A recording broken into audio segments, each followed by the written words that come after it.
بسم الله الرحمن الرحيم يا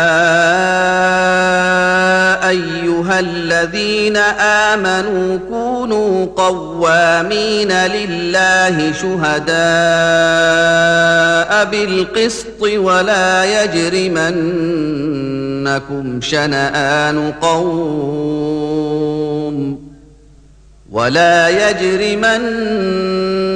شنآن قوم على ألا تعدلوا اعدلوا هو أقرب للتقوى واتقوا الله إن الله خبير بما تعملون. അസ്സലാമു അലൈക്കും. എൻ്റെ പേര് ഉസ്മാൻ PP. തേറ്റവനാണ് താമസം. ഇവിടെ ഇസ്ലാം ശാന്തിയുടെയും മതത്തിൻ്റെയും നീതിയുടെയും എന്ന തുറന്ന സംവാദമാണ്. അതിലേക്കുള്ള മേത്തർ സംസാരിച്ച ഒരു വാക്കാണ് ഞാൻ ചോദിക്കുന്നത്. ഇവിടെ മറ്റു മതങ്ങളിൽ സ്ത്രീകളോട് നീതി കാണിക്കുന്നില്ലെന്ന് പറയുന്നു. മുസ്ലിങ്ങൾ സ്ത്രീധനത്തിൻ്റെ പേരിൽ ഇവിടെ സ്ത്രീകളോട് ഏത് രീതിയിലാണ് പെരുമാറുന്നത് എന്നതിനെ കുറിച്ച് ഒരു മറുപടി കിട്ടണം.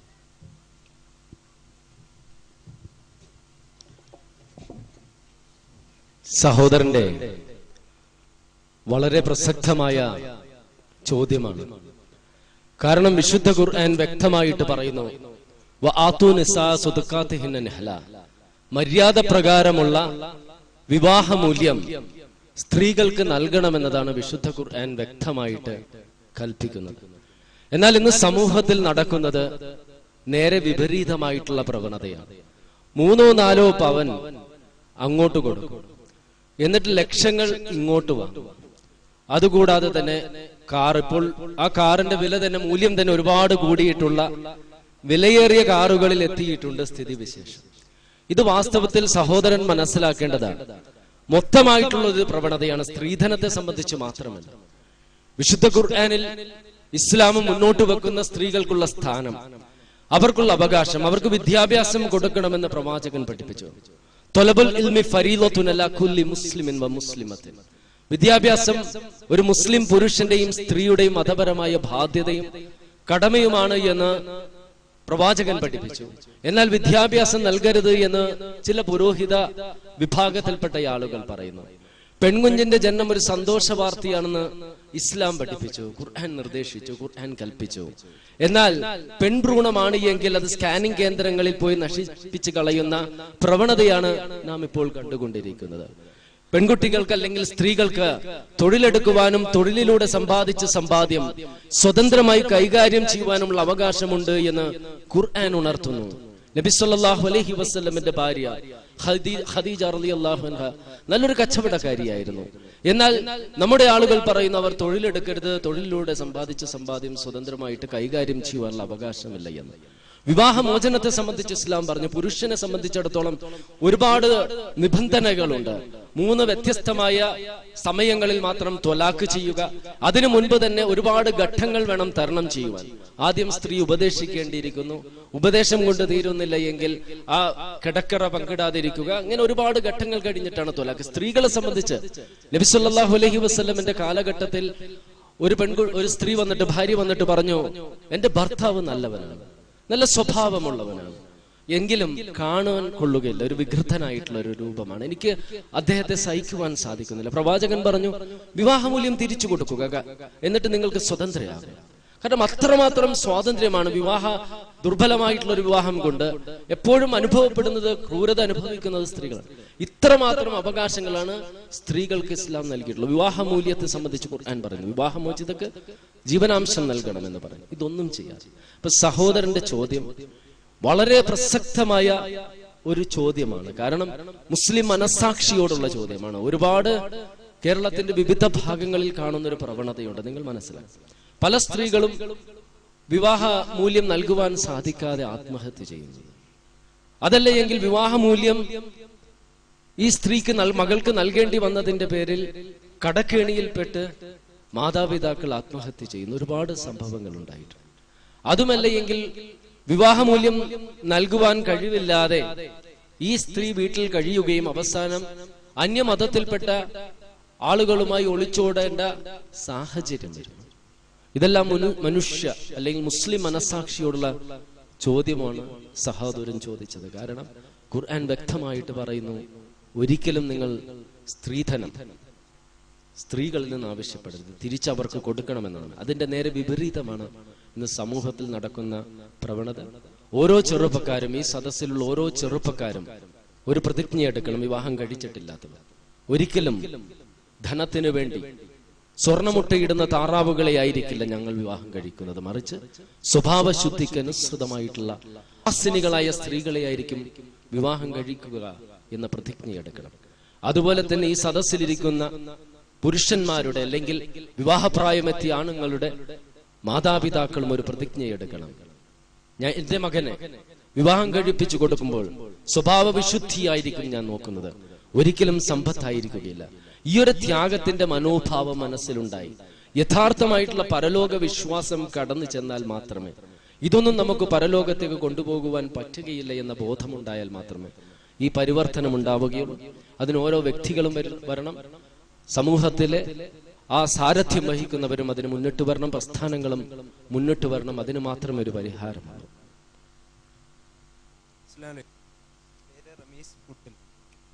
ഇസ്ലാം ശൈശവ വിവാഹത്തിന് അനുവദിക്കുന്നുവല്ലോ. ഇത്ര ചെറുപ്പത്തിൽ കുട്ടികൾക്ക് ജീവിതത്തിന്റെ ഉത്തരവാദിത്വം ഏൽപ്പിച്ചു കൊടുക്കുന്നത് ശരിയാണോ? വ്യക്തമായ ഒരു മറുപടി പ്രതീക്ഷിക്കുന്നു.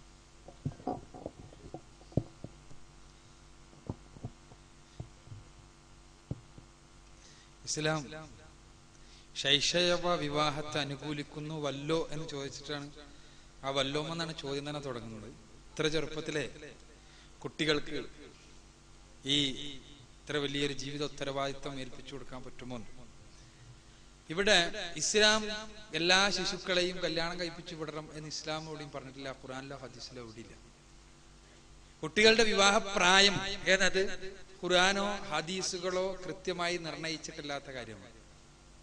എന്നാൽ ഇസ്ലാം മനുഷ്യ പ്രകൃതിയുടെ മതമാണ്. പ്രകൃതിയുടെ മതമാണ്. പ്രകൃതി എന്ന് പറയുമ്പോൾ ആ പ്രകൃതി എന്ത് ആവശ്യപ്പെടുന്നുവോ അത് ഇസ്ലാം അനുകൂലിക്കും. ഇസ്ലാം പ്രായോഗികമായ ദർശനമാണ്. ഒരു പെൺകുട്ടി പ്രായപൂർത്തി എത്തിക്കഴിഞ്ഞാൽ,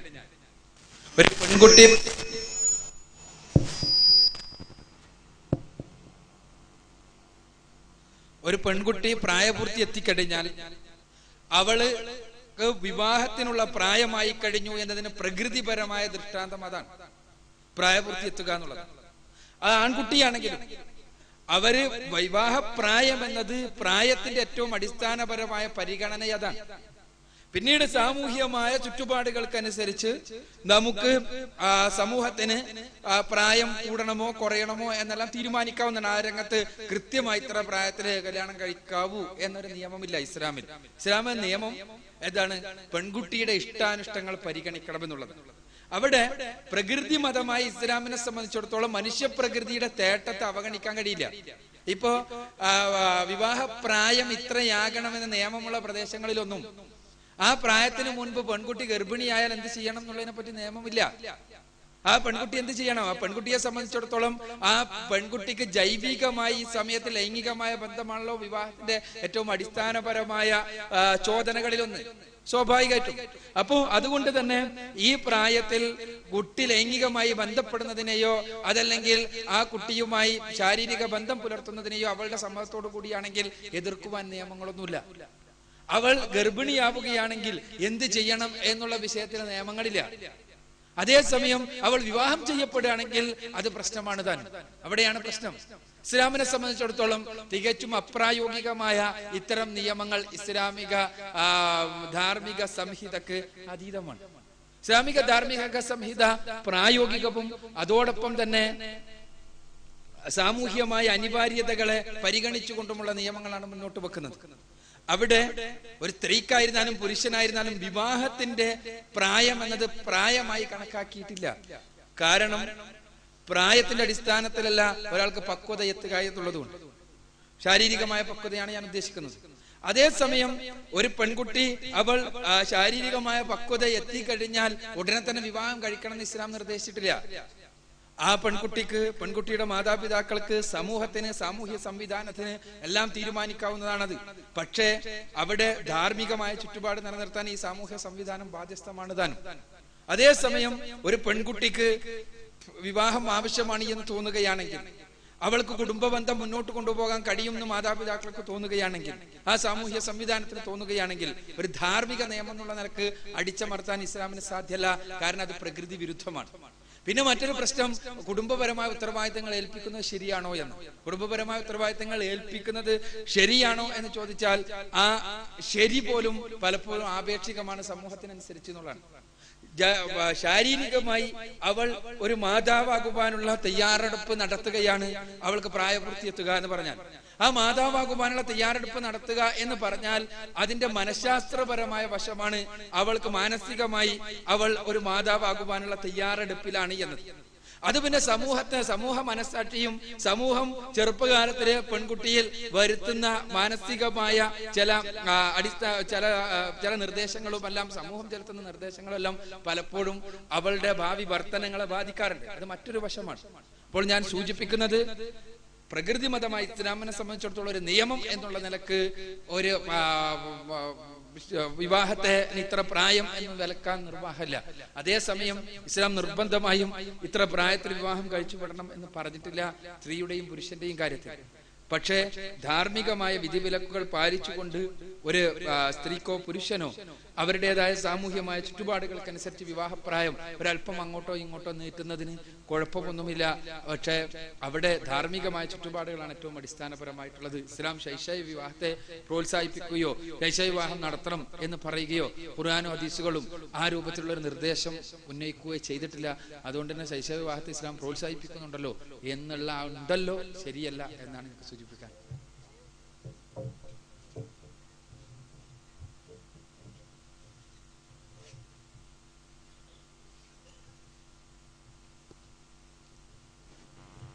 എൻ്റെ പേര് സജ്ന, സ്ഥലം കൽപ്പറ്റ. എൻ്റെ ചോദ്യം, അനന്തര സ്വത്തിൽ സ്ത്രീക്ക് പുരുഷന്റെ പകുതി മാത്രമേ ഇസ്ലാം അനുവദിക്കുന്നുള്ളൂ. ഇത് സ്ത്രീ സമൂഹത്തോട് ചെയ്യുന്ന അനീതിയല്ലേ?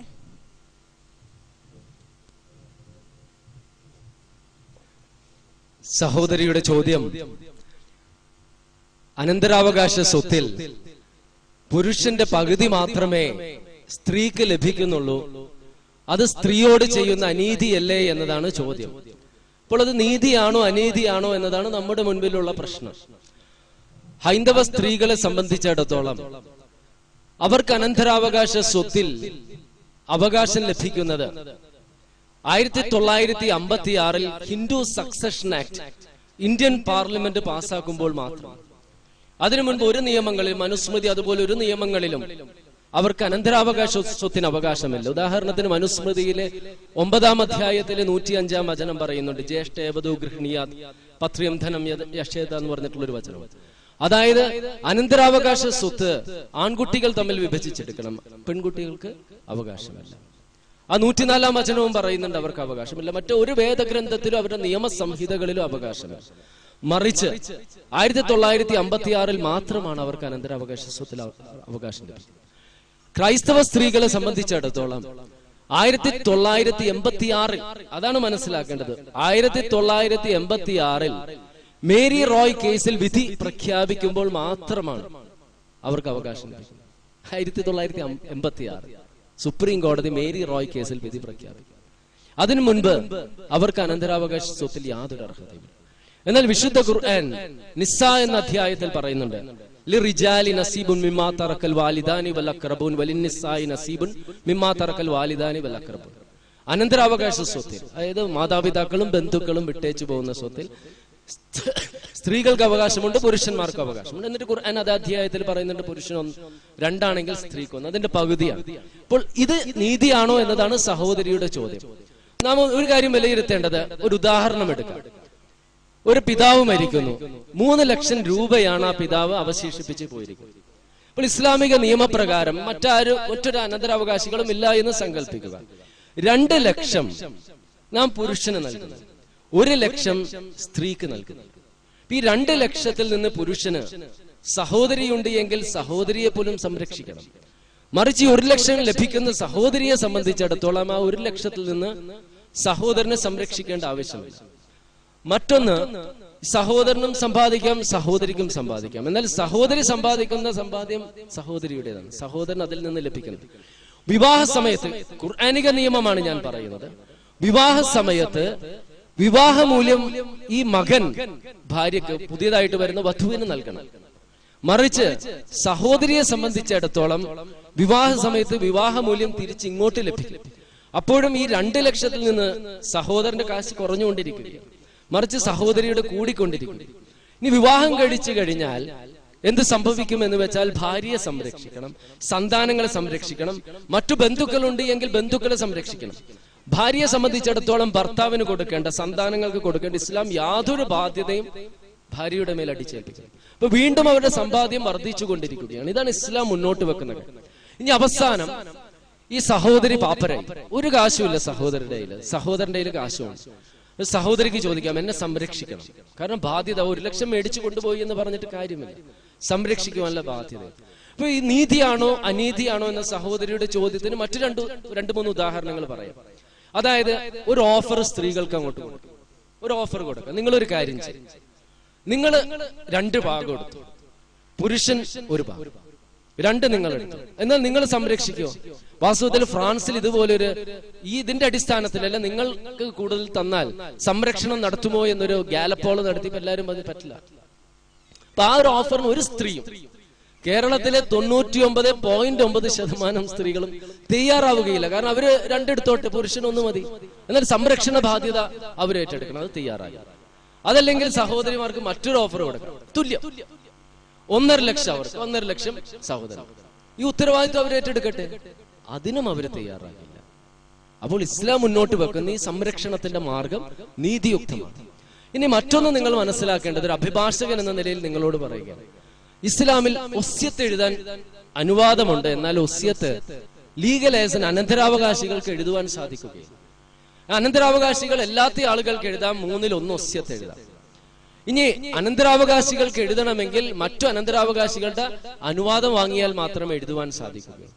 എന്നാൽ ക്രൈസ്തവ ഹൈന്ദവരെ സംബന്ധിച്ച് കോടതിയിൽ ഒരുപാട് കേസ്, സ്വത്ത് മുഴുവനും മഹാഭൂരിപക്ഷം 90-95% ആൺമക്കളുടെ പേരിൽ എഴുതി വെക്കും. കാര്യം നിയമഗ്രന്ഥങ്ങളുടെ അടിസ്ഥാനത്തിൽ അവർക്ക് അവകാശമുണ്ട്. എന്നാൽ ഒസ്യത്ത് പ്രകാരം അവർക്ക് മുഴുവൻ സ്വത്ത് മക്കളുടെ പേര്, അനന്തരാവകാശികളുടെ പേരിൽ എഴുതി വെക്കാം. അപ്പൊ എന്താണ് റിയാലിറ്റി, യാഥാർത്ഥ്യത്തോടുകൂടി കോടതികളിലും കേരളത്തിലെയും ഭാരതത്തിലെയും സാഹചര്യങ്ങളിൽ സംഭവിക്കുന്നത് എന്ന് വെച്ചാൽ, ഈ ഒസ്യത്ത് പ്രകാരം, വില്ല് പ്രകാരം മഹാഭൂരിപക്ഷം സ്വത്തും പെൺമക്കളുടെ പേർക്ക് എഴുതി വെക്കില്ല, ആൺമക്കളുടെ പേർക്ക് എഴുതി വെക്കും. പെൺമക്കൾക്ക് ഒന്നും തന്നെ ലഭിക്കുകയില്ല. മറിച്ച് ഇസ്ലാമിക നിയമപ്രകാരം അങ്ങനെ ഒസ്യത്ത് എഴുതി തടി തപ്പാൻ പറ്റില്ല. എന്താണെങ്കിലും പകുതി അവർക്ക് ലഭിച്ചിരിക്കണം. ജീവിതകാലത്ത് ഇഷ്ടദാനം കൊടുക്കണമെങ്കിൽ പുരുഷന് 1 ലക്ഷം കൊടുത്താൽ, ആണിന് 1 ലക്ഷം കൊടുത്താൽ പെണ്ണിനും 1 ലക്ഷം കൊടുക്കണം. കാരണം ഇഷ്ടദാനം, ഗിഫ്റ്റിന്റെ നിയമവും അതാണ്. അതുകൊണ്ട് നീതിയുക്തമായിട്ടുള്ള ഒരു നിയമമാണ്. ഒരു അനീതിയും ഇതിലില്ല എന്ന് സഹോദരി മനസ്സിലാക്കുക.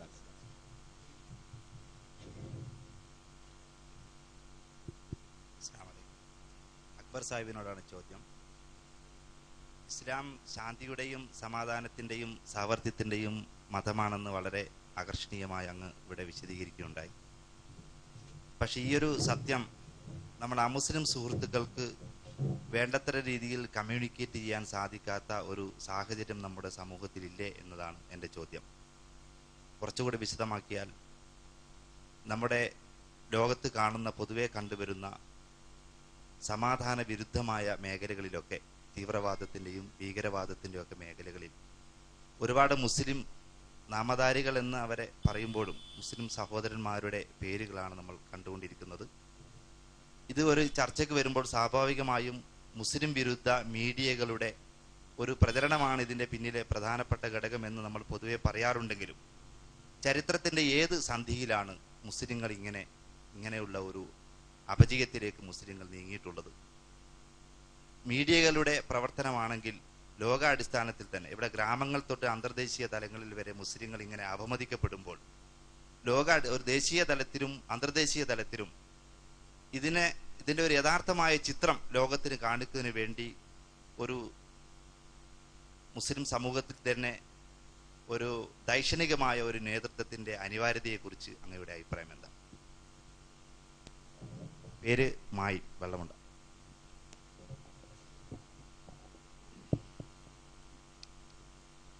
സുഹൃത്തിന്റെ ചോദ്യം, ഇസ്ലാം ശാന്തിയുടെ മതമാണ്, നീതിയുടെ മതമാണ് എന്നെല്ലാം നമുക്ക് പറയാൻ പറ്റും.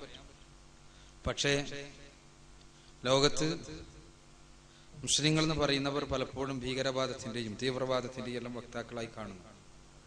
ഇതിന് കാരണം എന്താണ്? ഏത് രൂപത്തിലാണ് ഈ അപജയം സംഭവിച്ചത്?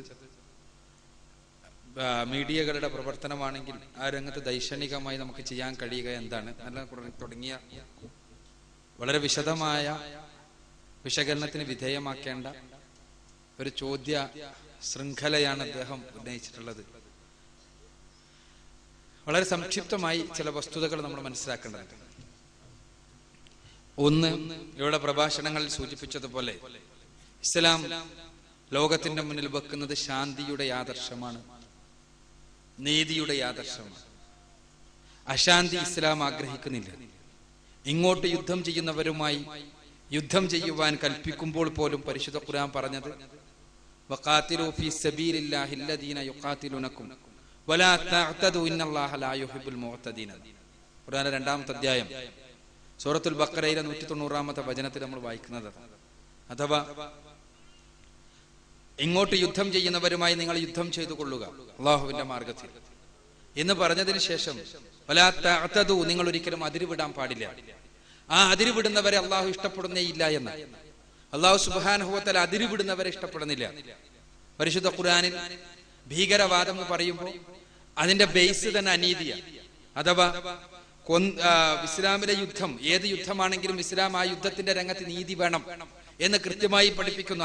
ആരാണോ യുദ്ധത്തിന് വരുന്നത് അവരുമായിട്ടാണ് യുദ്ധം, ആരാണോ എതിർക്കാൻ വരുന്നത് അവരുമായിട്ടാണ് യുദ്ധം. അതല്ലാതെ കണ്ടവനെ മുഴുവനും കൊന്നൊടുക്കുക എന്ന ആശയം അത് ഇസ്ലാമികമായ രീതിശാസ്ത്രം അനുസരിച്ച് അത് മനുഷ്യ വംശത്തെ മുഴുവനും കൊന്നതിന് സമമാണ്. ഇവിടെ സൂചിപ്പിക്കപ്പെടുകയുണ്ടായി, അന്നഹു മൻ ഖതല നഫ്സൻ ബിഗൈരി നഫ്സിൻ ഫകഅന്നമാ ഖതല അന്നാസ ജമീഅ. പരിശുദ്ധ ഖുർആൻ 5-ാമത്തെ അധ്യായം സൂറത്തുൽ മാഇദയിലെ 32-ാമത്തെ വചനത്തിൽ പടച്ചോൻ പറയാൻ, യഹൂദന്മാർക്ക് ഇസ്രായേലിയർക്ക് പ്രവാചകന്മാരിലൂടെ നൽകിയ നിർദ്ദേശം, ആരെങ്കിലും ഒരാളെ കൊന്നാൽ, ഒരാളെ വെറുതെ കൊന്നാൽ, ഒരാളെ പകരം കൊന്നതിന് പകരമായോ അതല്ലെങ്കിൽ സമൂഹത്തിൽ കുഴപ്പമുണ്ടാക്കിയതിന് പകരമായ ഒരു രാഷ്ട്ര സംവിധാനം ഒരാളെ കൊല്ലുകയല്ലാതെ കേവലം നിരപരാധിയായ ഒരു മനുഷ്യനെ കൊന്നുകളഞ്ഞാൽ മനുഷ്യ സമൂഹത്തെ മൊത്തത്തിൽ കൊന്നതിന് തുല്യമാണ് എന്നാണ്. ഫമൻ അഹ്യാഹാ ഫകഅന്നമാ അഹ്യന്നാസ ജമീഅ. ആരെങ്കിലും ഒരാളെ, ഒരു നിരപരാധിയായ ഒരാളെ, ഇതേപോലുള്ള ഒരാളെ ജീവൻ വെപ്പിച്ചാൽ, അയാളെ വെറുതെ അയാൾക്ക് ജീവിക്കുവാൻ അവസരം നൽകിയാൽ മനുഷ്യ സമൂഹത്തെ മൊത്തത്തിൽ ജീവിക്കുവാൻ അവസരം ജീവൻ നൽകിയതിന് സമമാണ് എന്നാണ് പരിശുദ്ധ ഖുർആൻ പറയുന്നത്. അഥവാ അനാവശ്യമായി അനീതിയോടുകൂടി ഒരാളെ പോലും കൊല്ലുന്നതിനെ ഇസ്ലാം അനുകൂലിക്കുന്നില്ല എന്ന് മാത്രമല്ല, ആ രംഗത്ത് കൃത്യമായ നിയമം പഠിപ്പിക്കുകയും ചെയ്തു. ഇസ്ലാം കൃത്യമായി തന്നെ റസൂലുള്ളാഹി സ്വല്ലല്ലാഹു അലൈഹി വസല്ലം പഠിപ്പിച്ചു. യുദ്ധത്തിന് പോകുന്ന ആളുകളോട് പോലും, നിഷ്കളങ്കരായ യുദ്ധത്തിന് വരാത്ത ആളുകളോട് ഒരു കാരണവശാലും യുദ്ധം ചെയ്യാൻ പാടുന്നുള്ളതല്ല. പരിശുദ്ധ ഖുർആനിലെ 4-ാമത്തെ അധ്യായം സൂറത്തുൻ നിസായിലെ 90-ാമത്തെ വചനത്തിൽ സമാധാനത്തിലേക്ക് ചായ്വ് കാണിക്കുന്ന ആളുകളുമായി പിന്നീട് യാതൊരു രൂപത്തിലും യുദ്ധം ഉണ്ടാകാൻ പാടില്ല എന്നാണ്. അത് കൃത്യമായി പഠിപ്പിക്കുന്നു പരിശുദ്ധ ഖുർആൻ. യുദ്ധത്തിന്, ആ മതസ്വാതന്ത്ര്യത്തിന് വേണ്ടി യുദ്ധം പറയുന്ന സ്ഥലത്ത് പോലും ഖുർആൻ പറഞ്ഞത് എന്താണ്? നിങ്ങൾ ചിന്തിച്ചു നോക്കുക. ഖുർആനിലെ 2-ാമത്തെ അധ്യായം സൂറത്തുൽ ബഖറയിലെ 193-ാമത്തെ വചനം, വഖാതിലൂഹും ഹത്താ ലാ തകൂന ഫിത്ന വയകൂന അദ്ദീനു ലില്ലാഹ് ഫൈൻ ഇൻതഹു വലാ ഉദ്വാന ഇലാ അലാ ളാലിമീൻ. പരിശുദ്ധ ഖുർആൻ കൃത്യമായി പഠിപ്പിക്കുകയാണ്, നിങ്ങൾ അള്ളാഹുവിന്റെ മാർഗത്തിൽ യുദ്ധം ചെയ്യണം. എന്തിനു വേണ്ടി? ഫിത്ന ഇല്ലാതെയാകുവാൻ, പീഡനമില്ലാതെയാകുവാൻ, മതത്തിന്റെ പേരിൽ പീഡനമില്ലാതെയാകണം. അള്ളാഹുവിനെ വേണ്ടിയാകണം മതം. അഥവാ പടച്ച തമ്പുരാനെ ഭയപ്പെട്ടുകൊണ്ട് മതം സ്വീകരിക്കുകയും തിരസ്കരിക്കുകയും ചെയ്യുന്ന അവസ്ഥ വേണം. അതല്ലാതെ ആരെയെങ്കിലും ആയുധത്തെയോ ആരുടെയെങ്കിലും അധികാരത്തെയോ ഭയപ്പെട്ടുകൊണ്ട് മതം സ്വീകരിക്കുകയോ തിരസ്കരിക്കുകയോ ചെയ്യുന്ന അവസ്ഥാവിശേഷത്തിന് പകരം മതസ്വാതന്ത്ര്യത്തിന് വേണ്ടി നിങ്ങൾ യുദ്ധം ചെയ്യേണ്ടി വന്നാൽ, എന്നിട്ട് പറഞ്ഞു ഫൈനിൻ തഹു, അവരാരെങ്കിലും തന്നെ അതിൽ നിന്ന് വിരമിക്കുകയാണെങ്കിലോ പീഡനത്തിൽ നിന്ന് വിരമിക്കുകയാണെങ്കിലോ മതസ്വാതന്ത്ര്യം അനുവദിച്ചു തരികയാണെങ്കിലോ ഫലാ ഉദ്വാന ഇല്ലാ അലൽ ളാലിമീൻ, അവർക്കെതിരിൽ യാതൊരു രീതിയിലുമുള്ള പ്രതികാര നടപടി ഉണ്ടാകാൻ പാടില്ല, അവരിൽ ഏറ്റവും അതിക്രമകാരികളായ ആളുകൾക്കെതിരിലല്ലാതെ. കൃത്യമാണ് പരിശുദ്ധ ഖുർആനിലെ വചനങ്ങൾ. അപ്പോ അതുകൊണ്ട് തന്നെ ഭീകരവാദം എന്നത് നിഷ്കളങ്കരായ ആളുകളെ കൊന്നൊടുക്കുന്നതിന്, അവരെ ഭയപ്പെടുത്തുന്നതിന്, നിഷ്കളങ്കരായ ആളുകളുടെ രക്തം ഉപയോഗിച്ചുകൊണ്ട് അവരെ കൊന്നൊടുക്കിക്കൊണ്ട് അത് വെച്ച് വിലപേശുന്നതിനാണ് പേര് പറയുന്നത് എങ്കിൽ ഇസ്ലാമിക സാങ്കേതിക ശബ്ദപ്രകാരം അത്തരം ഒരു യുദ്ധമോ അത്തരം ഒരു ഏർപ്പാടോ ഇസ്ലാമിന് പരിചയമില്ലാത്തതാണ്. ഇനി മാത്രം ഈ വർഗീയമായ വീക്ഷണത്തിലുള്ള എല്ലാ തരംതിരിവുകളെയും ഇസ്ലാം നിഷേധിക്കുന്നു. വളരെ കൃത്യമാണ് റസൂലുള്ളാഹി സ്വല്ലല്ലാഹു അലൈഹി വസല്ലമയുടെ വചനം ഇവിടെ വിശദീകരിക്കപ്പെട്ടു. എന്താ? വർഗീയതയ്ക്ക് വേണ്ടി സംസാരിക്കുന്നവൻ, വർഗീയതയ്ക്ക് വേണ്ടി യുദ്ധം ചെയ്യുന്നവൻ, വർഗീയതയ്ക്ക് വേണ്ടി മരിക്കുന്നവൻ നമ്മിൽപ്പെട്ടവനല്ല എന്നാണ്. നിങ്ങൾ ചിന്തിച്ചു നോക്കുക, എന്തിനു വേണ്ടിയാണോ യുദ്ധം? ഒരു വർഗ താല്പര്യത്തിന് വേണ്ടിയാണോ? ഒരു വർഗത്തിന്റെ താല്പര്യത്തിന് വേണ്ടിയാണോ? ഒരു ആദർശത്തിന്റെ സംരക്ഷണത്തിന് വേണ്ടിയാണോ? പലപ്പോഴും വർഗീയമായ താല്പര്യങ്ങൾക്ക് വേണ്ടി, വംശീയമായ താല്പര്യങ്ങൾക്ക് വേണ്ടി, ഏതെങ്കിലും ഒരു സമുദായത്തിൽ ജനിച്ചു എന്ന പേരിൽ മാത്രമുള്ള അവകാശത്തിന് വേണ്ടി, അല്ലെങ്കിൽ നിലനിൽപ്പിന് വേണ്ടി, തീർച്ചയായും അവകാശത്തിനും നിലനിൽപ്പിനും വേണ്ടി സമരം ചെയ്യണം, അത് മറ്റൊരു വശം. പക്ഷേ അതിന്റെ പേരിൽ സംഘടനകളിൽ ഏർപ്പെടുകയും വർഗീയമായ താല്പര്യങ്ങൾക്ക് വേണ്ടി കൊല ചെയ്യപ്പെടുകയും ചെയ്യുകയാണെങ്കിൽ അത് നമ്മിൽപ്പെട്ടവനല്ല എന്ന റസൂലുള്ളാഹി സ്വല്ലല്ലാഹു അലൈഹി വസല്ലമയുടെ വചനമാണ്. നമ്മിൽപ്പെട്ടവനല്ല എന്ന് പറഞ്ഞാൽ എന്താണ് അർത്ഥം? ഇസ്ലാമിൽപ്പെട്ടതല്ല. ബാക്കി ഞാൻ പറയേണ്ടതില്ലല്ലോ. അപ്പോ ഇസ്ലാം വർഗീയതയോ വംശീയതയോ പ്രോത്സാഹിപ്പിക്കുകയോ അനുകൂലിക്കുകയോ അംഗീകരിക്കുകയോ ചെയ്യുന്നില്ല എന്ന് നാം ആദ്യം മനസ്സിലാക്കുന്നു. പിന്നെ എന്തുകൊണ്ട് ഇത്തരം ഒരു ആരോപണം ഉണ്ടായി? മുസ്ലിങ്ങൾ എന്ന് പറയുന്നവർ എങ്ങനെ അവിടേക്ക് എത്തിച്ചേരുന്ന അവസ്ഥാവിശേഷം ഉണ്ടായി? ഇതിന് ചരിത്രപരമായി ഒരുപാട് വിശാലമായ വിശകലനം അനിവാര്യമാകുന്ന ഒരുപാട് തലങ്ങളുണ്ട്. അതിൽ മുസ്ലിങ്ങൾ, എല്ലാ ലോകത്തിലെ മുഴുവൻ മുസ്ലിങ്ങളും നിഷ്കളങ്കരാണ് എന്ന് ഒരു അഭിപ്രായം പറയാൻ ലോകത്തെ ചരിത്രത്തെക്കുറിച്ചോ അല്ലെങ്കിൽ ലോകത്തിന്റെ വിഗതികളെ കുറിച്ചോ അപഗ്രഥിക്കുന്ന ഒരാൾക്ക് സാധ്യമല്ല. കണ്ണടച്ചിരുട്ടാക്കിക്കൊണ്ടേ പറ്റൂ. പക്ഷെ അടിസ്ഥാനപരമായ കാരണം എന്താണ്? അവിടേക്കാണ് നമ്മൾ കടന്നു ചെല്ലേണ്ടത്. അടിസ്ഥാനപരമായ കാരണം അത് കഴിഞ്ഞ 1.5 നൂറ്റാണ്ട് കാലമായി ഇസ്ലാം ടെററിസമാണ് എന്ന് വരുത്തി തീർക്കാൻ വേണ്ടി ബോധപൂർവമായ പരിശ്രമങ്ങൾ നടന്നുകൊണ്ടിരിക്കുന്നു. ഇവിടെ ബോധപൂർവമായ പരിശ്രമങ്ങൾ. അതിന് കാരണം എന്താണ്? അതിന് കാരണം കഴിഞ്ഞ നൂറ്റാണ്ടിന്റെ അവസാനത്തിൽ ഉണ്ടായ ദൈക്ഷണികമായ വിപ്ലവത്തിൽ നിന്ന് പ്രചോദനം ഉൾക്കൊണ്ടുകൊണ്ട് പ്രഗത്ഭരായ സാമൂഹ്യ ശാസ്ത്രജ്ഞന്മാർ ഒരു വിലയിരുത്തൽ നടത്തി. ആ വിലയിരുത്തൽ എന്തായിരുന്നു? ആ വിലയിരുത്തൽ മറ്റൊന്നുമല്ല, നമുക്ക് ബർനാഡ് ഷായുടെ വചനങ്ങളിൽ നമുക്ക് കാണാമത്. എന്തായിരുന്നു അദ്ദേഹം പറഞ്ഞത്? If any religion has A chance of conquering England നേ യൂറോപ്പ്, ദാറ്റ് റിലിജൻ ഇസ് ഇസ്ലാം. അദ്ദേഹം പറഞ്ഞു. ബർനാഡ് ഷാ മുസ്ലിം ആയിരുന്നില്ല. ബർനാഡ് ഷാ ഇത് പറയുന്ന കാലത്ത് പെട്രോൾ ഡോളർ കണ്ടുപിടിച്ചിട്ടില്ല. അദ്ദേഹം ഈ പറയുന്ന കാലത്ത് പെട്രോളിന്റെ ആഗമനത്തോടുകൂടി അറബികൾക്കനുസരിച്ച് പാശ്ചാത്യ ബുദ്ധിജീവികളിൽ ചിലർ എഴുതി വെക്കുന്ന മഠയത്തങ്ങളാണ് അവരുടെ പ്രോ ഇസ്ലാമിക് ആയിട്ടുള്ള സംസാരങ്ങൾ എന്ന പൊതുവെയുള്ള വിലയിരുത്തലുണ്ടല്ലോ, പൊതുവെയുള്ള മീഡിയകളുടെ വിലയിരുത്തൽ. ആ മീഡിയകളുടെ വിലയിരുത്തലിന് യാതൊരു സ്ഥാനവും ഇല്ലാത്ത സമയത്ത് ബർനാഡ് ഷാ പറഞ്ഞത്, ഏതെങ്കിലും ഒരു മതത്തിന് ഇംഗ്ലണ്ടിനെ അല്ല യൂറോപ്പിനെ കീഴടക്കാൻ കഴിയുമെങ്കിൽ ആ മതത്തിന്റെ പേര് ഇസ്ലാം എന്നാണ് എന്ന്. അന്ന് യൂറോപ്പിൽ, ഇംഗ്ലണ്ടിൽ ഇസ്ലാമിന് മുസ്ലിങ്ങളുടെ ശതമാനം വളരെ വളരെ വളരെ തുച്ഛമാണ്. പക്ഷേ എന്നിട്ട് ഇത് പറയാൻ കാരണം ദൈക്ഷണികമായ വിപ്ലവത്തിന് മുന്നിൽ, ശക്തമായ വിപ്ലവത്തിന് മുന്നിൽ ഇസ്ലാമിന് മാത്രമാണ് മനുഷ്യരുടെ യുക്തിയെയും അതേപോലെ തന്നെ ഭക്തിയെയും ഒരേപോലെ സമന്വയിപ്പിക്കുന്ന, അത് യുക്തിയുടെയും ഭക്തിയുടെയും സമന്വയത്തിലൂടെ ആത്മീയവും ഭൗതികവുമായ ഉത്കർഷം സാധ്യമാക്കുന്ന ജീവിതത്തിന്റെ നിരാസത്തിലൂടെയല്ലാതെ ജീവിതത്തെ സ്വീകരിച്ചുകൊണ്ടുള്ള ദൈവിക മാർഗദർശന പ്രകാരമുള്ള ജീവിതം നയിക്കുന്നതിലൂടെയുള്ള പൂർണ്ണമായ വിമോചനം എന്ന ഇസ്ലാമിന്റെ സങ്കല്പത്തിന് മാത്രമേ മനുഷ്യരെ നയിക്കുവാൻ സാധിക്കൂ എന്ന് മനസ്സിലാക്കിയവരുടെ വിശകലനമായിരുന്നു അത്. തീർച്ചയായും എക്കാലഘട്ടത്തിലും ഇസ്ലാം തലവേദനയായി ഉയർന്നിട്ടുള്ള വിഭാഗങ്ങളുണ്ട്. അത് നൂഹ് നബി അലൈഹി സ്വലാത്തു വസ്സലാമിന്റെ കാലം മുതൽക്കുള്ളതാണ്. ഇന്നും ഇന്നലെയും തുടങ്ങിയതല്ല. 2 തലങ്ങളിലുള്ള ആളുകൾക്ക് ഇസ്ലാം എന്നും വെറുപ്പാണ്. ഒന്ന് പൗരോഹിത്യത്തിനാണ്. പൗരോഹിത്യം ജനങ്ങളുടെ ആത്മീയതയെ ചൂഷണം ചെയ്തുകൊണ്ട് ജീവിക്കുന്നവരാണ്. ദൈവത്തിന്റെയും മനുഷ്യരുടെയും ഇടയിലുള്ള ദല്ലാളന്മാരായി ചമയുന്നവർ, ദൈവത്തിന്റെ സ്വന്തക്കാരായി ഭൂമിയിലെ ദൈവത്തിന്റെ പ്രതിനിധികളായി ചമയുന്നവർ, ദൈവത്തിന്റെയും മനുഷ്യരുടെയും കാര്യങ്ങളെ കുറിച്ച് സംസാരിക്കാൻ കഴിയുന്നവർ എന്ന് പറയുന്നവർ, ദൈവപുരുഷന്മാരായി സ്വയം പ്രത്യക്ഷപ്പെടുന്നവർ, ആത്മീയതയുടെ മൊത്തക്കച്ചവടക്കാരായി മാറുന്നവർ, ആളുകൾക്ക് സ്വർഗവും നരകവും എല്ലാം വീതിച്ചു നൽകുന്നവർ, അതിനുവേണ്ടി അതിൽ നിലനിൽക്കുന്ന ആളുകൾ. ഇവർക്ക് എക്കാലഘട്ടത്തിലും ഇസ്ലാമിന്റെ ദൈവവും മനുഷ്യനും തമ്മിൽ നേരിട്ടുള്ള ബന്ധം എന്ന ആശയം വെറുപ്പ് സൃഷ്ടിച്ചിട്ടുണ്ട്. കാരണം അവർക്ക് പിന്നെ ചാൻസ് ഇല്ലല്ലോ. അവർക്ക് ചാൻസ് ഇല്ലാത്തത് കൊണ്ട് തന്നെ പൗരോഹിത്യം ഇസ്ലാമിന് നേരെ പ്രതിയോഗപരമായ നിലപാടുമായി എക്കാലഘട്ടത്തിൽ നിലകൊണ്ടിട്ടുണ്ട്. അത് റസൂലുള്ളാഹി സ്വല്ലല്ലാഹു അലൈഹി വസല്ലമക്ക് ശേഷവും തുടർന്നു പോന്നിട്ടുണ്ട്. കുരിശ് യുദ്ധങ്ങൾക്ക് ശേഷം ഇത് കുറച്ചുകൂടി ശക്തമായി എന്ന് പറഞ്ഞാൽ അത് ചരിത്രം പഠിക്കുന്നവർക്കറിയാം അതിന്റെ കാരണങ്ങൾ. ആ കുരിശ് യുദ്ധങ്ങൾക്ക് ശേഷം പൗരോഹിത്യത്തോടൊപ്പം തന്നെ മുൻകാലഘട്ടത്തിലും ഇസ്ലാമിനോട് വെറുപ്പോടുകൂടി നോക്കിയ മറ്റൊരു വിഭാഗമുണ്ട്. അതാരാണ്? ഭൗതിക പ്രമത്തന്മാർ, ഭൗതികതയുടെ വക്താക്കൾ. അവരെ സംബന്ധിച്ചിടത്തോളം ജീവിതം എന്ന് പറഞ്ഞാൽ തിന്നുകയും കുടിക്കുകയും രസിക്കുകയും രമിക്കുകയും ചെയ്യുക എന്നതാണ് ജീവിതം. പരമാവധി തിന്നുക, പരമാവധി ആസ്വദിക്കുക, പരമാവധി രമിക്കുക, പരമാവധി ജീവിതത്തെ രസത്തോടുകൂടി മുന്നോട്ട് നയിക്കുക. അവിടെ വിലക്കുകളില്ല, അവിടെ മറ്റ് നിയമനിർദ്ദേശങ്ങളില്ല, മറ്റ് വിധിവിലക്കുകൾ പാടില്ല. ഞങ്ങളുടെ ഇഷ്ടത്തിന് ഞങ്ങളുടെ ജീവിതത്തെ നയിച്ചുകൊണ്ടിരിക്കുമെന്ന് പറഞ്ഞവർ. അവർക്ക് പല പേരുകൾ പലരും ഇട്ടിട്ടുണ്ടാകാം.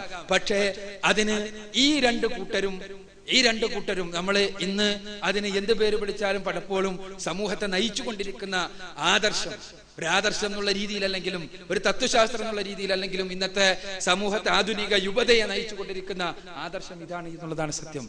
അപ്പൊ ഇവർ രണ്ടു കൂട്ടരും കൂടി ഈ കുരിശ് യുദ്ധങ്ങൾക്ക് ശേഷം ഒരു ടൈഅപ്പ്, ഒരു യോജിപ്പാണ് കാണുന്നത്. എന്താണ് ആ യോജിപ്പ് എന്നറിയാമോ? മതം പൗരോഹിത്യത്തിന്റെ ആളുകൾ അവർ പറഞ്ഞു, മതം എന്ത് ചെയ്ത് ഞങ്ങൾ പള്ളികളിൽ ഒതുങ്ങാം, ഞങ്ങൾ കേവലം ആത്മീയമായ ഉപദേശങ്ങളിൽ ഒതുങ്ങാം, ജീവിതത്തിന്റെ മറ്റ് രംഗങ്ങളിൽ മതത്തിന് പ്രവേശനം ആവശ്യമില്ല. മതം പള്ളികളിൽ ഒതുങ്ങട്ടെ, അത് വ്യക്തി ജീവിതത്തിൽ ഒതുങ്ങട്ടെ. ജീവിതത്തിന്റെ മറ്റ് രംഗങ്ങളിൽ ഒരു മനുഷ്യൻ എങ്ങനെ വസ്ത്രം ഉടുക്കണമെന്ന്, എന്തൊക്കെ ഭക്ഷിക്കണമെന്ന്, എന്തൊക്കെയായിരിക്കണം അയാളുടെ സാമ്പത്തികമായ കൊള്ളക്കൊടുക്കകളെന്ന്, ആ രംഗത്ത് അയാൾ ഏത് നിയമമാണ് അനുധാവനം ചെയ്യേണ്ടത് എന്ന്, ആ രംഗത്ത് മതം ഇടപെടാൻ പാടില്ല. അത് ഞങ്ങൾ ഇടപെട്ടുകൊള്ളും. മാർക്കറ്റിംഗിന്റെ ടെക്നോളജി ഞങ്ങളുടെ കൈകളിലാണ്. അവർ പറഞ്ഞത്, അവർ സ്വയം വിളിച്ചത് അതിന് മുതലാളിത്തമാണ്. ഇങ്ങനെ മുതലാളിത്തവും മതവും തമ്മിലുള്ള, പൗരോഹിത മതവും തമ്മിലുള്ള ടൈഅപ്പ് തുടങ്ങി. അതിന്റെ ജാരസന്തതിയായി ഇതിനെതിരെ ഈ രണ്ട് തലത്തിലും പുറംതിരിഞ്ഞു നിൽക്കുന്ന ആദർശമാണ് ഇസ്ലാം. ഇസ്ലാമിനെ സംബന്ധിച്ചിടത്തോളം ഇസ്ലാമിന്റെ മതം എന്നത് ജീവിതത്തിൽ നിന്ന് ഒഴിച്ചു നിർത്തുന്ന ഒരു ഏർപ്പാടല്ല. ജീവിതത്തിന്റെ എല്ലാ രംഗത്തും ദൈവികമായ മാർഗദർശനം അനുധാവനം ചെയ്യുന്നവനാണ് മുസ്ലിം. അയാളെ സംബന്ധിച്ചിടത്തോളം അയാൾ എങ്ങനെ ഉടുക്കണമെന്ന്, എന്ത് കഴിക്കണമെന്ന്, എന്ത് ചെലവഴിക്കണമെന്ന്, എങ്ങനെ ചെലവഴിക്കണമെന്ന്, എങ്ങനെ ജീവിക്കണമെന്ന് എല്ലാം ഇസ്ലാം കൃത്യമായി പഠിപ്പിച്ചിട്ടുണ്ട്. അതുകൊണ്ട് തന്നെ ഇവിടെ കേവലം മതം ദൈവത്തിന്റെ ദല്ലാളന്മാർ കൽപ്പിച്ചു കൊടുക്കുക എന്ന ഏർപ്പാട് ഇസ്ലാമിന് പരിചയമില്ല. അതോടൊപ്പം തന്നെ സാമൂഹ്യമായി ജീവിതത്തെ മതത്തിൽ നടത്തുക എന്ന ഏർപ്പാടും ഇസ്ലാമിന് പരിചയമില്ല. അതുകൊണ്ട് തന്നെ ഈ അവിശുദ്ധമായ കൂട്ടുകെട്ടിന്റെ ഏറ്റവും വലിയ ശത്രുവായി ഇസ്ലാം തീർന്നു. അതെന്നും അങ്ങനെയായിരുന്നു, വിശേഷിച്ച് കുരിശുയുദ്ധത്തിന് ശേഷം അങ്ങനെയുണ്ടായി.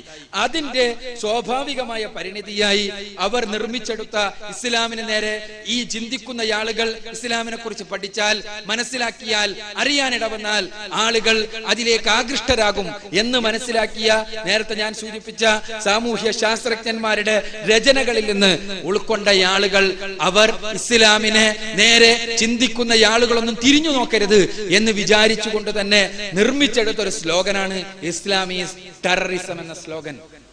മീഡിയ എന്ന ആയുധം, അഥവാ ഈ നൂറ്റാണ്ടിന്റെ ഏറ്റവും ശക്തമായ ആയുധം എന്നറിയപ്പെടുന്ന മീഡിയ, ആ മീഡിയ ഉപയോഗിച്ച് ജനങ്ങളുടെ മനസ്സിലേക്ക് നിർബന്ധമായും അടിച്ചേൽപ്പിച്ച ഒരാശയമായിരുന്നു ഇത്. ഇസ്ലാം ഈസ് ടെററിസം. ഇതിന് മീഡിയ വളരെ ശക്തമായി ഇരട്ട ഡബിൾ സ്റ്റാൻഡേർഡുകൾ ഉപയോഗിച്ചു. ഡബിൾ സ്റ്റാൻഡേർഡുകൾ നമുക്കറിയാവുന്നതാണ്, ഞാൻ വിശദീകരിക്കേണ്ടതില്ല. നമ്മുടെ മനസ്സിലേക്ക് പോലും, ഏതൊരു സാധാരണക്കാരന്റെ മനസ്സിലേക്കും ഒരു ചിത്രം കാണുമ്പോൾ ആ ചിത്രത്തിന്റെ ഫലമായി വന്നു ഭവിക്കുന്ന ആശയം എന്തായിരിക്കും എന്ന് നമുക്കറിയാവുന്നതാണ്. എന്താണത്? ഒരേ ടെലിവിഷനിൽ തന്നെ ഇവിടെ സൂചിപ്പിക്കപ്പെട്ടു. ഒരേ ടെലിവിഷനിൽ തന്നെ ഒരു താടിയുള്ള മനുഷ്യൻ, ആ താടിയുള്ള മനുഷ്യൻ അയാള് പിന്നെ ആ താടിയുള്ള മനുഷ്യൻ ഒരു ശാസ്ത്രജ്ഞനാണെങ്കിൽ ആ ശാസ്ത്രജ്ഞന്റെ താടി, ആ ശാസ്ത്രജ്ഞനെ കുറിച്ച് പറയുമ്പോൾ ആ ശാസ്ത്രജ്ഞനെ കുറിച്ച് പറഞ്ഞുകൊണ്ടിരിക്കെ ഒരു താടിയുള്ള മനുഷ്യൻ പ്രത്യക്ഷപ്പെട്ടാൽ നമ്മുടെ മനസ്സിലേക്ക് വരിക ഈ താടി ബുദ്ധിജീവനത്തിന്റെ, അയാളുടെ വിവരത്തിന്റെ, അയാളുടെ ചിന്താശേഷിയുടെ ചിഹ്നമായിട്ടാണ്. ഇതേ വ്യക്തിയുടെ പേരെഴുതി കാണിക്കുമ്പോൾ അതൊരു മുസ്ലിം പേരാണെങ്കിൽ നമ്മുടെ മനസ്സിലേക്ക് ഓടിയെത്തുക ഇത് അയാളൊരു മുസ്ലിം മതമൗലികവാദിയാണ് എന്ന വിചാരമാണ്. എങ്ങനെ ഇത് മീഡിയ സൃഷ്ടിച്ചെടുത്തു? വളരെ സമർത്ഥമായി സൃഷ്ടിച്ചെടുക്കാൻ കഴിഞ്ഞു. അതാണ് എന്താ, ഒരേ വസ്ത്രം ഒരു കന്യാസ്ത്രീ ധരിക്കുമ്പോ അത് കാരുണ്യത്തിന്റെ, സേവനത്തിന്റെ, മനുഷ്യ സ്നേഹത്തിന്റെ ചിഹ്നമാണ്. അതേ വസ്ത്രം തന്നെ ഒരു മുസ്ലിം സ്ത്രീ ധരിക്കുമ്പോ ജഡത്വത്തിന്റെ, പിന്നോക്കത്തിന്റെ, മതമൗലികതയുടെ ചിഹ്നമാണ്. ഒരേ ബോംബ് അത് ഒരു മുസ്ലിം രാഷ്ട്രം അല്ലെങ്കിൽ മുസ്ലിങ്ങളുള്ള രാഷ്ട്രം, മുസ്ലിം പേരിൽ അറിയപ്പെടുന്ന രാഷ്ട്രം നിർമ്മിച്ചാൽ അത് ഇസ്ലാമിക ബോംബാണ്. അതേ ബോംബ് തന്നെ അതല്ലാത്ത രാഷ്ട്രം നിർമ്മിച്ചാൽ അത് മാനവികതയ്ക്ക് വേണ്ടിയുള്ള ബോംബാണ്. നിങ്ങൾക്കറിയാമോ, 2ാം ലോക മഹായുദ്ധത്തിൽ ഹിരോഷിമയിലും നാഗസാക്കിയിലും ബോംബിട്ട ആളുകൾ, ആ സ്ഥലങ്ങൾ അതിനുവേണ്ടി തെരഞ്ഞെടുത്തതിന് പിന്നിലുള്ള യുക്തി പോലും പലപ്പോഴും അനലൈസ് ചെയ്യപ്പെട്ടിട്ടില്ല. നമ്മൾ മനസ്സിലാക്കേണ്ടതുണ്ട്. അത് പലപ്പോഴും അത് വേണ്ട രൂപത്തിൽ അപഗ്രഥിക്കപ്പെട്ടിട്ടില്ല.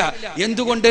സഖ്യസേനയിൽ പ്രധാനപ്പെട്ട ഇറ്റലിയുടെയോ ജർമ്മനിയിലെയോ ഏതെങ്കിലും സ്ഥലങ്ങൾ, ഏതെങ്കിലും പ്രദേശങ്ങൾ തെരഞ്ഞെടുക്കാതെ ജപ്പാനിലെ, ഏഷ്യ രാജ്യത്തിലെ ജപ്പാനിലെ ചില സ്ഥലങ്ങൾ തെരഞ്ഞെടുത്തു എന്ന ചോദ്യത്തിന് ഉത്തരം അവിടെ ഇറ്റലിയിലും ജർമ്മനിയിലും ജീവിക്കുന്നവർ യൂറോപ്യന്മാരാണ് എന്നും അവര് സത്യക്രിസ്ത്യാനികളാണ് എന്നുമുള്ള ഉത്തരവാണ്.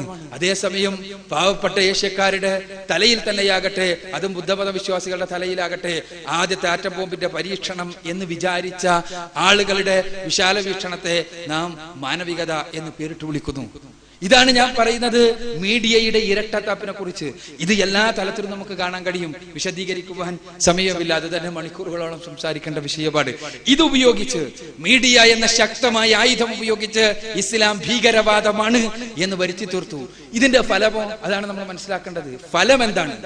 ഫലം, മീഡിയയുടെ സവിശേഷത എന്താണ്? ആറ്റം ബോംബ് എല്ലാ വസ്തുക്കളെയും നശിപ്പിക്കുന്നുവെങ്കിൽ, ന്യൂട്രോൺ ബോംബ് ജീവനുള്ള വസ്തുക്കളെ മാത്രം തെരഞ്ഞുപിടിച്ച് നശിപ്പിക്കുന്നുവെങ്കിൽ, മീഡിയ എന്ന ആയുധം മനുഷ്യരുടെ ആത്മാവിനകത്തേക്ക് കയറി ചെന്ന് അവനെ തന്നെ അവന്റെ ശത്രുവാക്കി മാറ്റുന്നു എന്നാണ് ആ രംഗത്തെ വിദഗ്ധന്മാർ സൂചിപ്പിക്കുന്നത്. അതെ, മീഡിയ എന്ന ആയുധം ഇസ്ലാം ഭീകരവാദമാണ് എന്ന് പ്രചരിപ്പിച്ചപ്പോ അതിന്റെ ഉപോൽപന്നമായി ഉണ്ടായി വന്നത് മുസ്ലിങ്ങളിലെ അസംതൃപ്തരായ ഗ്രൂപ്പുകൾ. ആ അസംതൃപ്തരായ ഗ്രൂപ്പുകൾ അവരുടെ അസംതൃപ്തിയുടെ പ്രകടനത്തിന് സ്വാഭാവികമായും മീഡിയയുടെ പ്രചാരണം വഴി ഞങ്ങളുടെ മുന്നിൽ ആകെയുള്ളൊരു മാർഗം ആയുധമെടുത്ത് ആത്മഹത്യാപരമായി അടരാടുകയാണ് എന്ന ധാരണയുണ്ടാക്കുകയും ആ ധാരണയുടെ ഫലമായി തന്നെ മുസ്ലിങ്ങളിൽ ഈ രൂപത്തിലുള്ള ഗ്രൂപ്പുകൾ ഉണ്ടായി വരികയും ചെയ്യുകയാണ് ചെയ്തത്. സത്യത്തിൽ ലോകത്ത് എല്ലായിടത്തും ഉണ്ടായിക്കൊണ്ടിരിക്കുന്ന ഈ രൂപത്തിലുള്ള ഗ്രൂപ്പുകളുടെ എല്ലാം ബ്രെയിൻ പലപ്പോഴും സ്ഥിതി ചെയ്യുന്നത് ഫ്രീമേസണറിയിലാണ് എന്നുള്ള അനാലിസിസ് വളരെ ശ്രദ്ധേയമാണ്. അത് മറ്റൊരു വശമാണ്. അഥവാ ഞാൻ സൂചിപ്പിക്കുന്നത് മുസ്ലിങ്ങളെ ഈ രൂപത്തിൽ ബ്രെയിൻ വാഷ് ചെയ്തെടുക്കുന്നത് പോലും ഈ മീഡിയയുടെ അവരുടെ ബോധപൂർവമായ പരിശ്രമത്തിന്റെ ഭാഗമാണ് എന്ന് നമ്മൾ തിരിച്ചറിയേണ്ടതുണ്ട്. എന്തിനു വേണ്ടിയാണ് ഇത് എന്ന് ചോദിച്ചാൽ, ആയുധമെടുക്കുക, അങ്ങനെ ആയുധമെടുത്തുകൊണ്ട് ഒരു എല്ലാ അർത്ഥത്തിലും സായുധ സജ്ജരായ ഒരു രാജ്യത്തിന്റെ പിന്തുണയുള്ള, രാഷ്ട്ര സംവിധാനത്തിന്റെ പിന്തുണയുള്ള പട്ടാളക്കാരും മറ്റ് സംവിധാനങ്ങളുമെല്ലാമുള്ള ആളുകൾക്കെതിരെ കേവലമായ ആയുധങ്ങൾ ഉപയോഗിച്ചുകൊണ്ട് സമരം ചെയ്യുകയും അതുമൂലം നിങ്ങളുടെ വിമോചനം സാധ്യതമാകും എന്നുള്ളൊരു ധാരണ വളർത്തുകയും ചെയ്യാൻ മീഡിയ പരിശ്രമിക്കണം. ആ രംഗത്ത് മുസ്ലിങ്ങൾ പല സ്ഥലത്തുമുള്ള, സ്വാഭാവികമായും ഞാൻ എന്റെ പ്രഭാഷണത്തിൽ സൂചിപ്പിച്ചതുപോലെ അനീതി നിലനിൽക്കുന്നിടത്ത് അശാന്തമായ മനസ്സുണ്ടാകും. ആ അശാന്തമായ മനസ്സ് ഉണ്ടാകുമ്പോൾ സ്വാഭാവികമായ പ്രതികരണങ്ങൾ ഉണ്ടാകും. ആ പ്രതികരണങ്ങളെ പ്രത്യേകമായി വിഗ്രഹവൽക്കരിച്ച് കാണിക്കുകയും ചെയ്യുന്ന മുസ്ലിം ലോകത്തിൻ്റെത്. നിങ്ങൾ നോക്കുക, ലോകത്തിൽ പല സ്ഥലത്തും ഇന്നും പല സ്ഥലത്തും ഗറില്ല യുദ്ധമുറകൾ സ്വീകരിച്ചുകൊണ്ട് യുദ്ധങ്ങൾ നടത്തുന്ന ആളുകളുണ്ട്. ഐറിഷ് റിപ്പബ്ലിക്കൻ ആർമി ഒരു ഉദാഹരണം. ആരാണ്? ആരാണ് റിപ്പബ്ലിക്കൻ ആർമിയിലുള്ളത്? സത്യക്രിസ്ത്യാനികളാണ്. ക്രിസ്ത്യൻ ഫണ്ടമെന്റലിസ്റ്റുകൾ ആരും വിളിച്ചു കണ്ടിട്ടില്ല. ക്രിസ്ത്യൻ ഭീകരവാദികൾ ആരും വിളിച്ചു കണ്ടിട്ടില്ല. എന്തേ കാരണം? അവര് ഇതേ രൂപത്തിൽ കശ്മീരിലുള്ള ഭീകരവാദികൾ ചെയ്യുന്നത് പോലെ, അതല്ലെങ്കിൽ മറ്റ് സ്ഥലങ്ങളിൽ ഭീകരവാദികൾ എന്ന് വിളിക്കപ്പെടുന്നവർ ചെയ്യുന്നത് പോലെ അതേ രൂപത്തിലുള്ള ഗറില്ല യുദ്ധമുറകൾ ഉപയോഗിച്ചുകൊണ്ട് രാഷ്ട്ര സംവിധാനത്തിനെതിരെ യുദ്ധം ചെയ്യുന്ന ആളുകളെ ഇങ്ങനെ വിളിക്കാൻ മീഡിയ തയ്യാറാവാറില്ല. അതിന്റെ കാരണവും ഇത് തന്നെയാണ്. സ്വാഭാവികമായും ആ സമൂഹത്തിൽ ആ രൂപത്തിൽ വളർന്നു വന്നുകൂടാ എന്ന് മീഡിയക്ക് നിർബന്ധമുണ്ട്. ഉണ്ടെങ്കിൽ അത് പരിഹരിക്കപ്പെടണം. ആ പരിഹരിക്കപ്പെടേണ്ട മാർഗം അത് വ്രണമാക്കാതിരിക്കുക എന്നതാണ്. മുസ്ലിം ലോകത്താകട്ടെ ഈ രൂപത്തിലുള്ള സംഭവങ്ങളെയെല്ലാം പ്രത്യേകമായി എടുത്ത് അതിനെ വിഗ്രഹവൽക്കരിച്ച് അതിനെ ഫോക്കസ് ചെയ്ത് ഇങ്ങനെ തന്നെ മുസ്ലിം ലോകത്തെ ആക്കി തീർക്കാൻ വേണ്ടി ബോധപൂർവമായി പരിശ്രമിക്കുന്നു. ഇവിടെയാണ് സുഹൃത്തിന്റെ ചോദ്യം ഏറ്റവും പ്രസക്തമാകുന്നത്. എന്ത് ചെയ്യാൻ കഴിയും? തീർച്ചയായും ചെയ്യാൻ കഴിയുന്ന ഏറ്റവും വലിയ കാര്യം ശത്രുവിനെ തിരിച്ചറിയുക എന്നതാണ്. ഏറ്റവും വലിയ കാര്യം ശത്രുവിനെ തിരിച്ചറിയുക എന്നുള്ളതാണ്.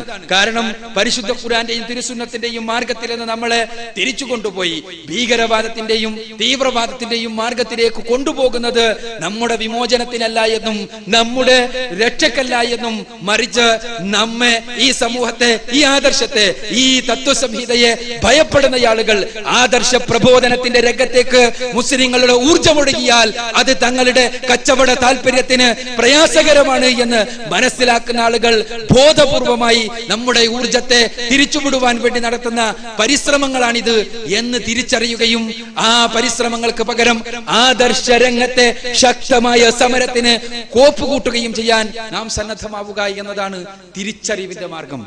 അങ്ങനെ സന്നദ്ധമാകുവാൻ നാം സന്നദ്ധമാകുന്ന സമയത്ത് എന്ത് സംഭവിക്കുന്നു? സ്വാഭാവികമായും നമ്മെ ഏത് ലക്ഷ്യത്തോടുകൂടി നമ്മളെ ബ്രെയിൻ വാഷ് ചെയ്തുകൊണ്ടിരിക്കുന്നുവോ അവരുടെ ലക്ഷ്യത്തിനെതിരെയുള്ള പ്രവർത്തനമായിരിക്കും നാം ചെയ്യുക. അതേസമയം അവരുടെ ലക്ഷ്യത്തിന് അനുഗുണമായി നാം കേവലമായ ഭീകരവാദപരമായ പ്രവർത്തനങ്ങളിലും തീവ്രവാദപരമായ പ്രവർത്തനങ്ങളിലേക്കും പോകുമ്പോൾ അവർ വിജയിക്കുന്നു. അതേസമയം അവരുടെ പ്രവർത്തനത്തിന് വിരുദ്ധമായി, അവരുടെ പ്രചോദനത്തിന് വിരുദ്ധമായി കൃത്യമായി ആദർശ വിപ്ലവവുമായി, ആദർശ പ്രബോധന പ്രവർത്തനങ്ങളുമായി ശക്തമായി നമ്മൾ നിലനിൽക്കുമ്പോൾ ഇത്തരം ശക്തികളെല്ലാം പരാജയപ്പെടുന്നു എന്നുള്ളതാണ് യാഥാർത്ഥ്യം. വേണ്ടത് ആ രംഗത്തെ പ്രവർത്തനങ്ങളാണ്. ആ രംഗത്തെ പ്രവർത്തനങ്ങൾക്ക് ആര് പൂച്ചക്ക് മണികെട്ടും എന്ന് ചോദിച്ചതുപോലെ ആര് നേതൃത്വം വഹിക്കുന്നതാണ്. തീർച്ചയായും നാം ഓരോരുത്തരും അതിന് ശ്രമിക്കുക. അണ്ണാറക്കണ്ണനും തന്നാലായത് എന്ന് പറയുന്നത് പോലെ ചെറിയ ചെറിയ കാൽവെപ്പുകളാണ് ലോകത്ത് മഹത്തായ വിപ്ലവങ്ങൾക്ക് തുടക്കമായിട്ടുള്ളത്. നാം ശ്രമിക്കുമെങ്കിൽ, നമുക്ക് ഓരോരുത്തർക്കും നമ്മുടെ തലങ്ങളിൽ ആ കാൽവെപ്പിന് കഴിയുമെങ്കിൽ ഇന്ന് ലോകത്ത് ഈ ശക്തമായ ഒരു മുന്നേറ്റത്തിന് തന്നെ മുസ്ലിം സമൂഹത്തിന് കഴിയും. അതിന് ആദർശത്തിലേക്കുള്ള തിരിച്ചുപോക്കും ആദർശപരമായ നവജാഗരണവും അതോടൊപ്പം തന്നെ ആദർശ പ്രബോധന പ്രവർത്തനങ്ങളുമാണ് നടക്കേണ്ടത്. ആ രംഗത്താണ് നാം ശക്തമായി നിലകൊള്ളേണ്ടത്. നമ്മളെ കഴിയുന്ന എല്ലാ പടച്ചതമ്പുരാൻ അനുവദിച്ചിട്ടുള്ള എല്ലാ മാധ്യമങ്ങളും ഉപയോഗിച്ച് ഈ ആദർശത്തെ ലോകത്തിന്റെ മുന്നിൽ സമർപ്പിക്കുവാൻ നാം സന്നദ്ധമാവുക. ഇതാണ് അതിനുള്ള മാർഗം എന്നാണ് ഞാൻ മനസ്സിലാക്കുന്നത്. എൻ്റെ പേര് ഷാനവാസ്. അക്ബർ സാഹിബിനോട് അക്ബർ സാഹിബിന്റെ പ്രഭാഷണത്തിലേക്ക് ഒരു താക്കീത് കാരണം കടന്നുപോകാൻ സമുദായം ഉണ്ടായിട്ടില്ല എന്ന് പറഞ്ഞു. അങ്ങനെയാണെങ്കിൽ ദേശീയമായി ചിന്തിക്കുമ്പോൾ നമ്മുടെ ഇന്ത്യ രാജ്യത്ത് അത്തരം താക്കീതുകാർ വന്നിട്ടുണ്ടോ എന്ന് വിശദീകരിക്കും. സഹോദരൻ ചോദിച്ച ചോദ്യം ഭാരതത്തിൽ പ്രവാചകർ വന്നിട്ടുണ്ടോ എന്നതാണ്. അള്ളാഹു വിശുദ്ധ ഖുർആനിൽ പറയുന്നുണ്ട്, വഇൻ മിൻ ഉമ്മത്തിൻ ഇല്ലാ ഖലാ ഫീഹാ നദീർ. ഒരു താക്കീതുകാരൻ ചെന്നിട്ടില്ലാത്ത ഒരു സമൂഹവും കഴിഞ്ഞു പോയിട്ടില്ല. അടിസ്ഥാനപരമായ വിശ്വാസം, തൗഹീദ്, ഏകദൈവ വിശ്വാസം, അതുപോലെ തന്നെ ആഖിറത്ത്, പരലോക വിശ്വാസത്തെ സംബന്ധിച്ച് മനുഷ്യ സമൂഹത്തെ അറിയിക്കുവാനായിട്ട് കാലാകാലങ്ങളിൽ സർവേശ്വരനായ സൃഷ്ടാവ് പ്രവാചകരെ നിയോഗിച്ചിട്ടുണ്ടായിരുന്നു. അത്തരത്തിലുള്ള പ്രവാചകരെ സംബന്ധിച്ച് വിശുദ്ധ ഖുർആൻ ഉണർത്തുന്നുണ്ട് 25 പ്രവാചകരെ സംബന്ധിച്ചാണ്. എന്നാൽ ഖുർആൻ ഒരിക്കലും പറയുന്നില്ല 25 പ്രവാചകരെ കൊണ്ട് അവസാനിച്ചു. നബി സല്ലല്ലാഹു അലൈഹി വസല്ലത്തിന്റെ ഒരു ഹദീസ് പ്രകാരം 1,24,000-ൽ പരം പ്രവാചകർ ലോകത്തിന്റെ വിവിധ ഭാഗങ്ങളിലേക്ക് അള്ളാഹു അയച്ചിട്ടുണ്ട് എന്നതാണ്. അതുകൊണ്ട് തന്നെ വ്യക്തമായിട്ട് നമുക്ക് പറയുവാൻ സാധിക്കും ഭാരതത്തിലും പ്രവാചകർ വന്നിട്ടുണ്ട് എന്ന്. അത് വ്യക്തമായിട്ട് ആര് എന്ന് ചൂണ്ടിക്കാണിക്കുവാൻ സാധിക്കുകയില്ല. എന്തിന്റെ അടിസ്ഥാനത്തിലാണ് ഭാരതത്തിൽ പ്രവാചകർ വന്നു എന്ന് നാം പറയുന്നതെന്ന് ചോദിച്ചാൽ, ഇസ്ലാമിന്റെ അടിസ്ഥാനപരമായിട്ടുള്ള തൗഹീദ്, ആ തൗഹീദ് ഭാരതത്തിലെ ദർശനങ്ങളിൽ നമുക്ക് കാണുവാൻ സാധിക്കും. വിശുദ്ധ ഖുർആനിലെ 112-ാം അധ്യായത്തിൽ അള്ളാഹു പറയുന്നുണ്ട് അള്ളാഹുവിനെ സംബന്ധിച്ച്, ഖുൽ ഹുവല്ലാഹു അഹദ് അല്ലാഹുസ് സമദ് ലം യലിദ് വലം യൂലദ് വലം യകുൽ ലഹു കുഫുവൻ അഹദ്. ദൈവം ഏകനാണ്, അവൻ ഒന്നിനെയും ആശ്രയിക്കുന്നില്ല, അവൻ ജനിച്ചിട്ടില്ല, ജനിപ്പിച്ചിട്ടില്ല, അവനെ പോലെ യാതൊന്നുമില്ല. പ്രപഞ്ചത്തിലേക്കൊന്ന് നിങ്ങൾ നോക്കുക, ഏകനായിട്ടുള്ളത് ദൈവം മാത്രമാണ്. സൂര്യനുണ്ടെങ്കിൽ അനേകം നക്ഷത്രങ്ങളുണ്ട്, ഭൂമിയുണ്ടെങ്കിൽ അനേകം ഗ്രഹങ്ങളുണ്ട്, ജീവജാലങ്ങളും അനേകമാണ്. അപ്പോൾ ദൈവം ഏകനാണ്. 2, ഈ നിർവചന പ്രകാരം ദൈവം ഒന്നിനെയും ആശ്രയിക്കുന്നില്ല. ശ്രീരാമനും ശ്രീകൃഷ്ണനും ബുദ്ധനും യേശുവും മുഹമ്മദ് നബി സല്ലല്ലാഹു അലൈഹി വസല്ലവും ഇവരെല്ലാവരും ജീവിച്ചിരുന്ന കാലഘട്ടത്തിൽ ഭക്ഷണം കഴിച്ചിട്ടുണ്ട്, വായു ശ്വസിച്ചിട്ടുണ്ട്. ദൈവത്തിന്റെ നിർവചനത്തിൽ ഇവരും ഉൾക്കൊള്ളുകയില്ല. 3-മതായിട്ട് ഈ നിർവചനം പറയുന്നത്, ദൈവം ജനിച്ചിട്ടില്ല, ജനിപ്പിച്ചിട്ടില്ല. ആദം നബി അലൈഹിസ്സലാം ജനിച്ച വ്യക്തിയല്ലായിരുന്നു എന്ന് നമുക്കറിയാം. എന്നാൽ സന്താനങ്ങൾക്ക് ജന്മം നൽകിയിട്ടുണ്ട്. അപ്പോൾ ആദം നബി അലൈഹിസ്സലാം ദൈവമല്ല. ഈസാ നബി അലൈഹിസ്സലാമിന് സന്താനങ്ങളില്ല എന്ന് പറയുന്നു. എന്നാൽ ഈസാ നബി അലൈഹിസ്സലാം ഒരു മാതാവിന്റെ ഉദരത്തിലാണ് പിറന്നത്. അതുകൊണ്ട് ഈസാ നബി അലൈഹിസ്സലാമും ജീസസ് ക്രൈസ്റ്റും ഈ നിർവചനത്തിൽ പെടുകയില്ല.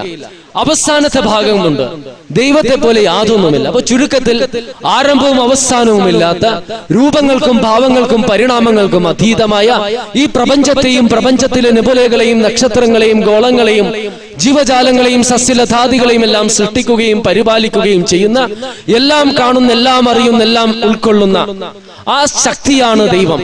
അതാണ് ഖുർആൻ പറയുന്നത്. ആ ദൈവത്തോട് പ്രാർത്ഥിക്കുക എന്നതാണ് ഖുർആൻ ഉണർത്തുന്നത്. ഹൈന്ദവ വേദഗ്രന്ഥങ്ങളിലേക്ക് നമുക്ക് കടന്നു ചെന്നാൽ, ഉദാഹരണത്തിന് കേനോപനിഷത്തിലെ പ്രഥമഖണ്ഡം 7-8 ശ്ലോകങ്ങൾ പറയുന്നുണ്ട്.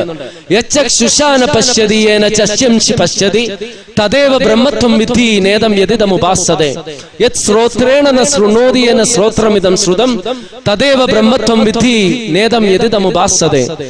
കണ്ണുകൾ കൊണ്ട് കാണുവാൻ സാധിക്കാത്തത്, എന്നാൽ കണ്ണുകൾക്ക് കാഴ്ചശക്തി നൽകുന്ന ശക്തി ഏതോ അതാണ് പരബ്രഹ്മം, ദൈവം. കണ്ണുകൾ കൊണ്ട് മനുഷ്യർ ആരാധിക്കുന്നത് ദൈവമല്ല. കാതുകൾ കൊണ്ട് കേൾക്കുവാൻ സാധിക്കാത്തത്, എന്നാൽ കാതുകൾക്ക് കേൾവിശക്തി നൽകുന്ന ശക്തി ഏതോ അതാണ് പരബ്രഹ്മം, ദൈവം. കാതുകൾ കൊണ്ട് മനുഷ്യർ കേട്ട് ആരാധിക്കുന്നത് പരബ്രഹ്മമല്ല. ഖുൽ ഹുവല്ലാഹു അഹദ് എന്നതിന്റെ നിർവചനമാണ് ഇവിടെ പറയുന്നത്.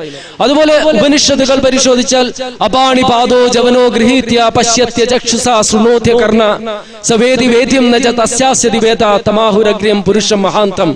എല്ലാ സ്ഥലത്തും പാദങ്ങളുള്ളതും എല്ലാ സ്ഥലത്തും കണ്ണുകളുള്ളതും കാലുകളുള്ളതുമായിട്ടുള്ള ആ ഒരു ശക്തിയെ സംബന്ധിച്ച് ഋഗ്വേദത്തിലുണ്ട്. ഹിരണ്യഗർഭ സമവർത്തിതാഗ്രം, ഇങ്ങനെ ഒരുപാട് നിർവചനങ്ങൾ നമുക്ക് കാണുവാൻ സാധിക്കും.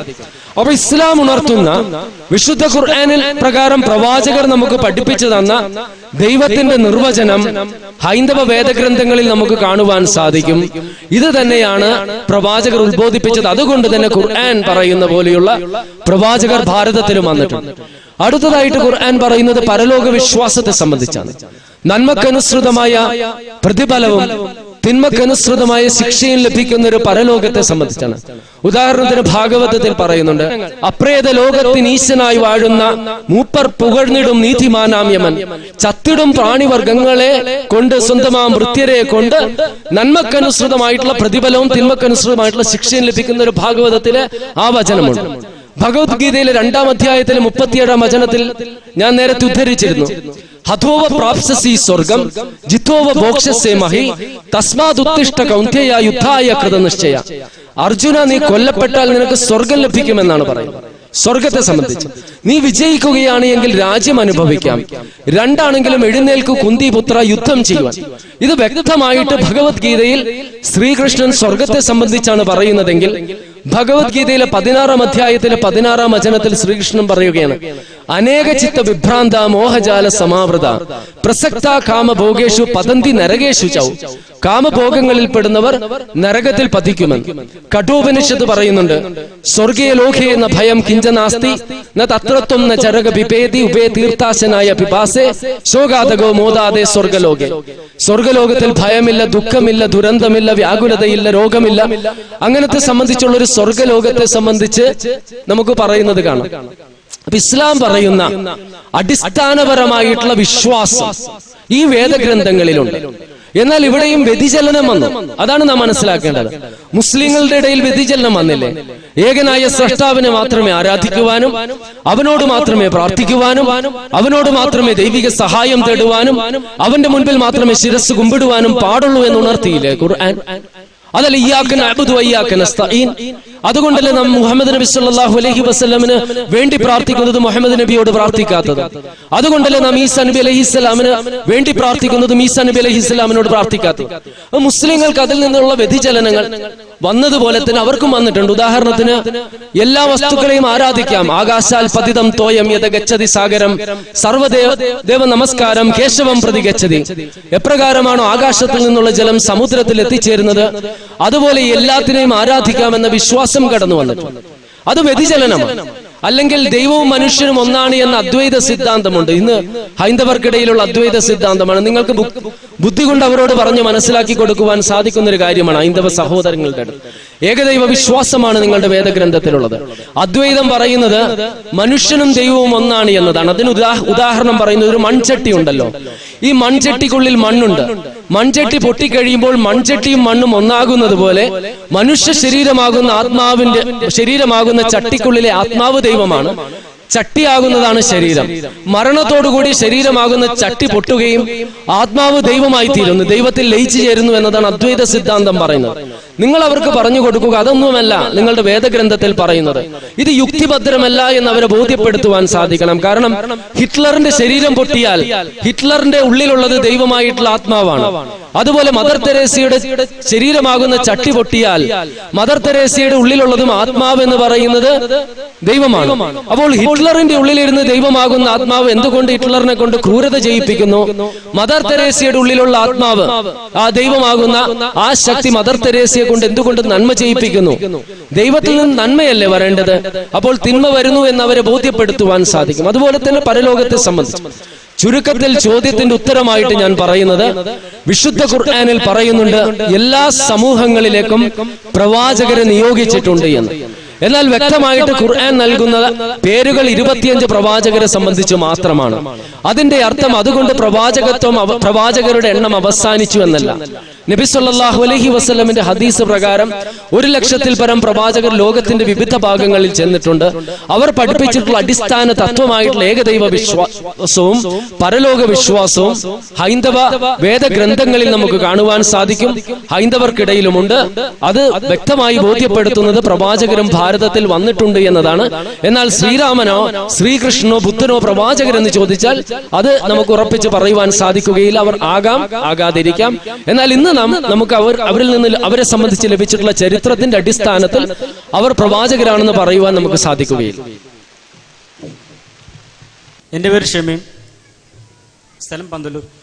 ഇസ്ലാം എന്നാൽ ശാന്തി സമാധാനം എന്നെല്ലാമാണല്ലോ. എന്നാൽ ഇസ്ലാം മാത്രം ശരിയെന്ന് പറയുക വഴിയുള്ള സമാധാനം തകരുകയല്ലേ ചെയ്യുക, മറിച്ച് എല്ലാ മതങ്ങളിലെയും നന്മയെടുക്കുകയല്ലേ യുക്തിക്ക് യോജിക്കുന്നത്. ഇതല്ലേ സമാധാനം സ്ഥാപിക്കാൻ നല്ലത്? ഒന്ന് വിശദീകരിക്കാമോ? ചോദ്യം, ഇസ്ലാം മാത്രമാണ് നല്ലതെന്ന് പറയുന്നത് അസമാധാനത്തിലേക്കും അശാന്തിയിലേക്കുമല്ല നയിക്കുന്നത്, മറിച്ച് എല്ലാ മതഗ്രന്ഥങ്ങളിലുമുള്ള നല്ല വശങ്ങൾ എടുക്കുകയല്ലേ നല്ലത് എന്നതാണ് ചോദ്യകർത്താവ് ചോദിച്ചിരിക്കുന്നത്. അള്ളാഹു വിശുദ്ധ ഖുർആനിൽ വ്യക്തമായിട്ട് പറയുന്നുണ്ട്, ഇന്നദ്ദീന ഇൻദല്ലാഹി അൽ ഇസ്ലാം, അള്ളാഹുവിങ്കലുള്ള മതം ഇസ്ലാമാണ് എന്ന്. അതെന്തുകൊണ്ട് പറയുന്നു എന്നത് നേരത്തെ ഒരു ചോദ്യത്തിന് വിശദമായിട്ട് ഞാൻ വിശദീകരണം നൽകി. അതായത് ഇസ്ലാമിന്റെ അടിസ്ഥാനപരമായിട്ടുള്ള 2 തത്വങ്ങളുണ്ട്. ഏകദൈവ വിശ്വാസവും പരലോക വിശ്വാസവും മറ്റു വേദഗ്രന്ഥങ്ങളിൽ കാണുവാൻ സാധിക്കും. എന്നാൽ ബൈബിളിലുള്ള ദൈവപുത്ര സങ്കല്പം, അതുപോലെ തന്നെ ആദിപാപ സിദ്ധാന്തം, കുരിശ് മരണം, ഇതൊന്നും നിങ്ങൾക്ക് ഹൈന്ദവ വേദഗ്രന്ഥങ്ങളിലോ ഖുർആനിലോ കാണുവാൻ സാധിക്കുകയില്ല. ഇനി ഹൈന്ദവ വേദഗ്രന്ഥങ്ങളിൽ പിന്നീട് കടന്നു വന്നിട്ടുള്ള ഏത് വിശ്വാസങ്ങളും മറ്റു വസ്തുക്കളെ ആരാധിക്കാമെന്നതും അദ്വൈത സിദ്ധാന്തവും വിശിഷ്ടാദ്വൈത സിദ്ധാന്തവും സവിശിഷ്ടാദ്വൈത സിദ്ധാന്തവും പുനർജന്മ സിദ്ധാന്തവും ഒന്നും നിങ്ങൾക്ക് ബൈബിളിലോ ഖുർആനിലോ കാണുവാൻ സാധിക്കുകയില്ല. അതുകൊണ്ടാണ് ഖുർആൻ പറയുന്നത് ഇസ്ലാമിന്റെ അടിസ്ഥാനപരമായിട്ടുള്ള തത്വങ്ങളാണ് മറ്റു മതങ്ങളിലുള്ളത്, വ്യതിചലിച്ചു പോയെന്ന്. അതുകൊണ്ട് ആ തത്വങ്ങളിലേക്ക് ഞാനിപ്പോൾ കടക്കുന്നില്ല, ഞാൻ നേരത്തെ പറഞ്ഞതുകൊണ്ട്. മറ്റത് ചോദിക്കുന്നത് ആ മതത്തിലെ എല്ലാ നന്മകളും നിങ്ങൾക്ക് എടുത്തുകൂടെ എന്നതാണ്. ആദ്യമായിട്ട് ഈ ആദിഭാവ സിദ്ധാന്ത പ്രകാരം തന്നെ അവരുടെ വിശ്വാസം എന്ത് എന്ന് വെച്ചാൽ, നിങ്ങൾ എന്ത് തെറ്റ് ചെയ്തോളൂ, എന്ത് ക്രൂരത ചെയ്താലും, എന്ത് അതിക്രമം ചെയ്താലും ഈ പാപങ്ങൾ മുഴുവനും യേശു ഏറ്റെടുക്കുന്നു എന്നതാണ്. അപ്പോൾ എന്താണ് നന്മ?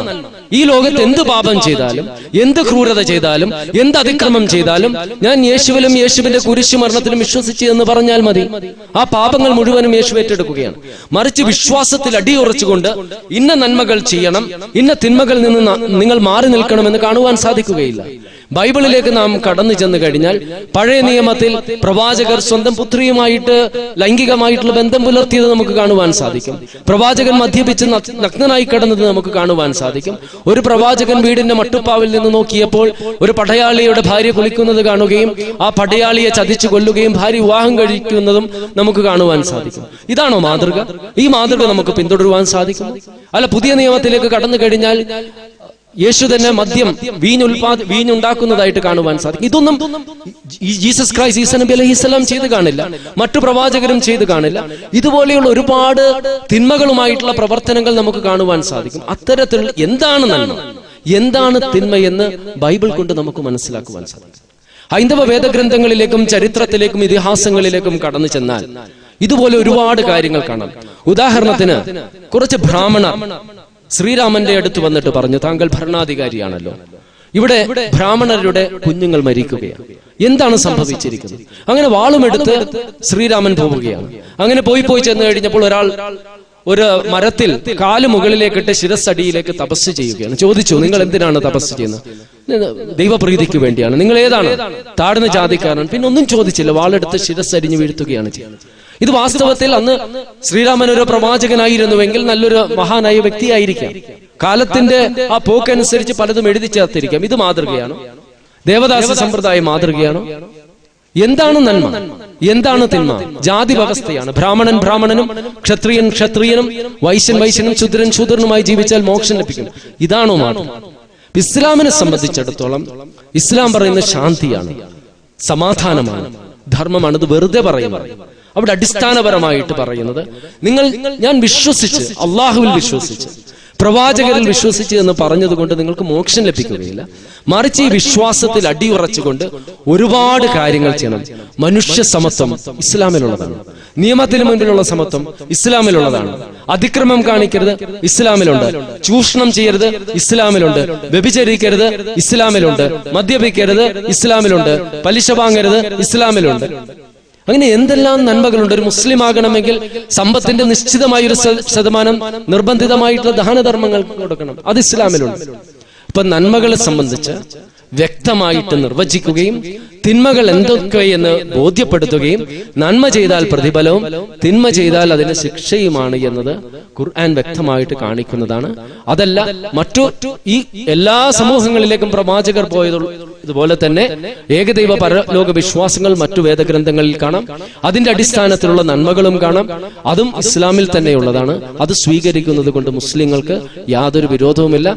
സഹോദരൻ ഒന്ന് മനസ്സിലാക്കേണ്ടത്, മത സൗഹാർദ്ദം എന്ന് പറയുന്നത് മതങ്ങൾക്കിടയിലുള്ള സൗഹാർദ്ദമാണ്. മതസൗഹാർദ്ദവും മതങ്ങൾക്കിടയിലുള്ള സൗഹാർദ്ദവും രണ്ടും രണ്ടാണ്. പലപ്പോഴും കേൾക്കാറുണ്ട്, നാം ഒന്നാണ്, നമ്മുടെ രക്തം ഒന്നാണ്. പ്രഭാഷണങ്ങൾ ഒരുപാട് ഞാൻ കേട്ടിട്ടുണ്ട്. ഒരു പ്രാവശ്യം ഒരു ജഡ്ജിയുള്ള സമയത്ത് അദ്ദേഹം അത്തരത്തിലുള്ള ഒരു പ്രഭാഷണം നടത്തി. ഞാൻ തിരിച്ചു ചോദിച്ചു, താങ്കളുടെ പുത്രി വിവാഹം കഴിപ്പിച്ചു കൊടുക്കും? ഇല്ല. അതാണ് മനസ്സിലാക്കേണ്ടത്. ഇല്ല, ഇവരെല്ലാം ഭംഗി വാക്കുകൾ പറയുക. ആരും അത്തരത്തിൽ ചെയ്യാറില്ല. എന്റെ വിശ്വാസം വ്യത്യസ്തമാണ്, നിങ്ങളുടെ വിശ്വാസം വ്യത്യസ്തമാണ്. ഒരു മുസ്ലിം സ്ത്രീയെ സംബന്ധിച്ചിടത്തോളം ഇസ്ലാം ഒരുപാട് അവകാശങ്ങൾ നൽകുന്നുണ്ട്, മറ്റു വേദഗ്രന്ഥങ്ങൾ നിഷേധിക്കുന്നുണ്ട്. അതായത് ചുരുക്കത്തിൽ ഞാൻ പറയുന്നത്, എല്ലാ മതങ്ങളും, ഇന്ന് കാണുന്ന മതങ്ങൾ ഭിന്നമാണ്. ആദ്യകാലത്ത് എല്ലാം ഒന്നായിരുന്നു, തത്വങ്ങളും ഒന്നായിരുന്നു.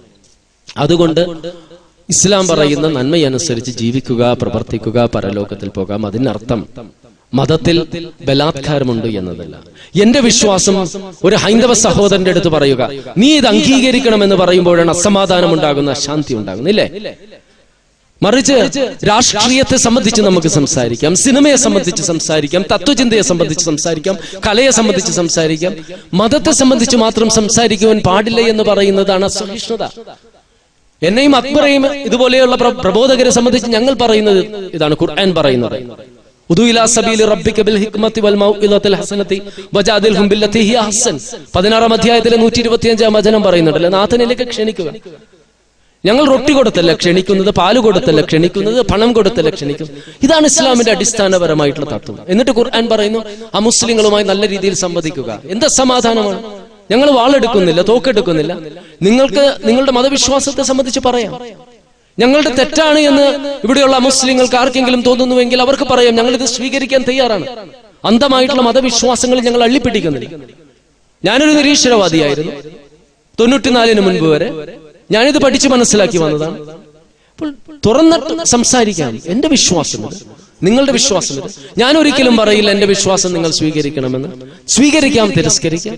അതുപോലെ നിങ്ങൾക്കൊരിക്കലും പറയുവാൻ സാധിക്കുകയില്ല നിങ്ങളുടെ വിശ്വാസം ഞാൻ സ്വീകരിക്കണം. പക്ഷെ പരസ്പരം സംസാരിക്കരുതെന്ന് പറഞ്ഞു, ചർച്ച ചെയ്യരുതെന്ന് പറഞ്ഞു. ആ സ്നേഹ സംവാദങ്ങളാണ് നാം ഇവിടെ നടത്തുന്നത്. അതിൽ ചിലപ്പോൾ ആളുകൾക്ക് വേദനിച്ചെന്ന് വരും. കാരണം റോസാപ്പൂവ് പറിക്കണമെങ്കിൽ മുള്ളുണ്ടാവും. റോസാ ചെടികൾ എല്ലാം ഉള്ളൊരു തോട്ടത്തിൽ കടന്നിട്ട് മുള്ളില്ലാത്ത റോസാ ചെടി വേണമെന്ന് പറഞ്ഞാൽ അതുകൊണ്ട് ബുൾഡോസർ കൊണ്ട് ഓടിച്ച് എല്ലാ റോസാപ്പൂകളും നശിപ്പിച്ചാലും പിന്നെയും ഉണ്ടാകുന്ന റോസാപ്പൂ മുള്ളുകളുണ്ട്. അതനുസരിച്ചാണ് ഒരു ഡോക്ടർ രോഗിയെ ചികിത്സിക്കുമ്പോൾ ഉണ്ടാകുന്ന വേദന മാത്രമാണ്. അത് നമുക്ക് ഇങ്ങോട്ട് പറയുമ്പോഴും നമുക്കും വേദനിക്കാം. പക്ഷെ താത്വികമായിട്ടുള്ള തലത്തിൽ, ബുദ്ധിപരമായിട്ടുള്ള തലത്തിൽ ഇത്തരത്തിലുള്ള സംവാദങ്ങളിലൂടെ സത്യം മനസ്സിലാക്കുക, ബോധ്യപ്പെടുക.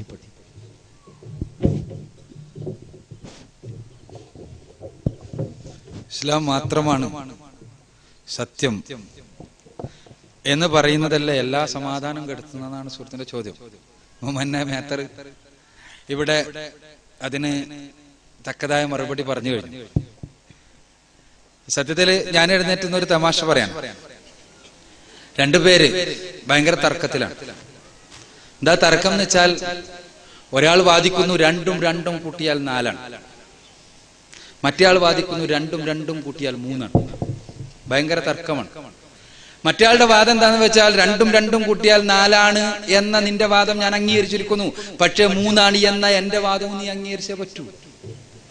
കാരണം ഞാൻ എന്റെ എത്ര വിശാല വീട്ടിലുള്ള ആളാണ്, നിന്റെ വാദം ഞാൻ അംഗീകരിച്ചില്ലേ, പിന്നെ എന്റെ വാദം കൊണ്ട് എനിക്ക് അംഗീകരിച്ചൂടാ? ഇയാള് പറയുന്നു രണ്ടും കൂട്ടിയാൽ 3 ആകൂല മോനെ, അതുകൊണ്ടാണ് 3ആണെന്ന് അംഗീകരിക്കാൻ പറ്റാത്തത്. ഇതെന്ത് സങ്കുചിതത്വം? ഇത് സങ്കുചിതല്ലേ? കാരണം ഞാൻ നിന്റെ വാദം അംഗീകരിച്ചുള്ളൂ, അതുകൊണ്ട് എന്റെ വാദം നിനക്കെന്തുകൊണ്ട് അംഗീകരിച്ചൂടാ എന്ന ചോദ്യം പോലെ ഇസ്ലാം മാത്രമാണ് സത്യം എന്ന് പറയുന്നവർ അത് കേവലം ഒരു പരാമർശത്തിൽ ഒതുക്കുന്നില്ല. നിങ്ങൾക്ക് വേറെ എല്ലാ ബാത്തിലുകളെയും, ബാത്തിൽ എന്ന് പറയുന്ന അല്ലെങ്കിൽ ഇസ്ലാം അല്ലാത്ത ആദർശങ്ങളെ പരിശോധനാ വിധേയമാക്കാം. ഇസ്ലാം സത്യമാണ് എന്ന് പറയുന്ന ആളുകൾ നാം ലോകത്തിന്റെ മുന്നിൽ ഈ സത്യം അവതരിപ്പിക്കുമ്പോൾ ഇതിന്റെ പ്രമാണങ്ങളെ സത്യസന്ധമായി അവതരിപ്പിക്കാൻ, ആ പ്രമാണങ്ങളെ ലോകത്തിന്റെ മുന്നിൽ ഉയർത്തി കാണിക്കാൻ, ആ പ്രമാണങ്ങളെ നിഷ്പക്ഷമായ നിരങ്കുശമായ വിശകലനത്തിന് വിധേയമാക്കുവാൻ സന്നദ്ധമായിട്ടാണ് ഈ പറയുന്നത്. പിന്നെ എല്ലാറ്റിനും ഉള്ള ശരി നമ്മൾക്ക് സെലക്ട് ചെയ്തെടുത്താൽ പോരെന്നാ. അങ്ങനെ ശരി സെലക്ട് ചെയ്യാൻ ഒരുപാട് ശ്രമം നടന്നിട്ടുണ്ട്. അവസാനം തെറ്റു മാത്രമായത് നിങ്ങൾക്കറിയാലോ. അക്ബർ ചക്രവർത്തി, ഞാനല്ലോ, അദ്ദേഹം ഒരു ദീനെ ഇലാഹി ഉണ്ടാക്കി. ദീനെ ഇലാഹി എന്താ അദ്ദേഹം ചെയ്തത്? എല്ലാ മതത്തിലെയും നന്മ കൂട്ടിച്ചേർത്തിട്ട് ഒരു മതം ഉണ്ടാക്കിയതാണ്. പക്ഷെ അവസാനം വന്നു നോക്കിയപ്പോ എല്ലാറ്റിനും തിന്മ മാത്രമായി അതിൽ. കാരണം അക്ബർ ചക്രവർത്തിയുടെ സ്വാർത്ഥമായ അദ്ദേഹത്തിൻ്റെതായ രാഷ്ട്രീയ താല്പര്യങ്ങൾക്കനുസരിച്ച് എല്ലാറ്റിലും നന്മ എന്ന് അദ്ദേഹത്തിന് തോന്നിയ കാര്യങ്ങൾ കൂട്ടിച്ചേർത്തപ്പോ അദ്ദേഹത്തിന്റെ സ്വാർത്ഥമായ മനസ്സിന്റെ അടിസ്ഥാനത്തിൽ എല്ലാത്തിനും സെലക്ട് ചെയ്തത് സാധാരണക്കാരെ സംബന്ധിച്ചിടത്തോളം തിന്മയായി മാറി, സ്വാഭാവികം. അതുകൊണ്ട് തന്നെ അക്ബറോട് കൂടി ആ മതവും മരിച്ചു.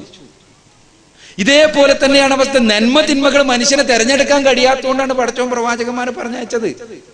ആ പ്രവാചകന്മാരിലൂടെ പഠിപ്പിച്ച ഈ ആദർശം അതാണ് നന്മ എന്നാ നമ്മൾ പറയുന്നത്. നമ്മൾ പറയുന്നതാണ് നന്മ എന്നല്ല, പ്രവാചകന്മാരിലൂടെ പഠിപ്പിച്ചതാണ് നന്മ. ഇപ്പോ എല്ലാ മതത്തിലുള്ള നന്മ ഓരോ കാലത്തിലും ഓരോരുത്തർക്ക് നന്മ എന്ന് തോന്നുന്ന പലതുണ്ടാകും. ഇപ്പൊ കഴിഞ്ഞ ഒരു 100-200 കൊല്ലം മുമ്പ് വരെ ഈ കേരളത്തിൽ നടപ്പിലായിരുന്ന ദേവദാസി സമ്പ്രദായം ഉണ്ട്. അന്നത്തെ ആളുകൾ എല്ലാ മതത്തിൽ നിന്നുള്ള നന്മ തെരഞ്ഞെടുക്കാൻ വേണ്ടി ബ്രാഹ്മണന്മാരെ ഏൽപ്പിച്ചാൽ ഒരു മതത്തിൽ നിന്ന് ദേവദാസി സമ്പ്രദായം നന്മ, സതീ സമ്പ്രദായം നന്മ, ഇങ്ങനെല്ലാ നന്മയാണ് അവിടുന്ന് കിട്ടുക. ഞാൻ പറയുന്നത് നന്മ തിന്മകളെ വ്യവച്ഛേദിക്കുവാൻ വ്യക്തികൾക്കോ സമൂഹത്തിനോ കഴിയില്ല. അതുകൊണ്ടാണ് പ്രവാചകന്മാരെ പറഞ്ഞയച്ചത്. പ്രവാചകന്മാർ നന്മ എന്ന് പഠിപ്പിച്ചത് നന്മയാണെന്ന് നമ്മൾ പറയുന്നുള്ളൂ. ഇപ്പൊ മദ്യപാനം എന്തുകൊണ്ടാണ് തിന്മയാകുന്നത്? റസൂലുള്ളാഹി സ്വല്ലല്ലാഹു അലൈഹി വസല്ലം തിന്മ എന്ന് പഠിപ്പിച്ചതുകൊണ്ട്. ഇതാണ് നമ്മുടെ ഉത്തരം. എന്തുകൊണ്ടാണ് 5 നേരം നമസ്കരിക്കണം എന്ന് പറയുന്നത്? പ്രവാചകൻ സല്ലല്ലാഹു അലൈഹി വസല്ലം പഠിപ്പിച്ചതുകൊണ്ട്. അപ്പോൾ നമുക്ക് പരിശോധിക്കണം, എന്താ പ്രവാചകൻ സല്ലല്ലാഹു അലൈഹി വസല്ലം അത് പറയാൻ അർഹനാണോ? പരിശോധിക്കാം. അതല്ല പിന്നെ മറ്റുള്ള നന്മകൾ പറയുന്ന ആളുകൾക്ക് അവർ പ്രമാണങ്ങൾ ഉദ്ധരിക്കട്ടെ, നമുക്ക് അനലൈസ് ചെയ്യാം, പരിശോധിക്കാം, അപഗ്രഥിക്കാം. ആ പ്രമാണങ്ങൾ എത്രത്തോളം സത്യസന്ധമാണെന്ന് പരിശോധിക്കാം. ആ പ്രമാണങ്ങൾ അത് പറയുന്നുണ്ടോ എന്ന് പരിശോധിക്കാം.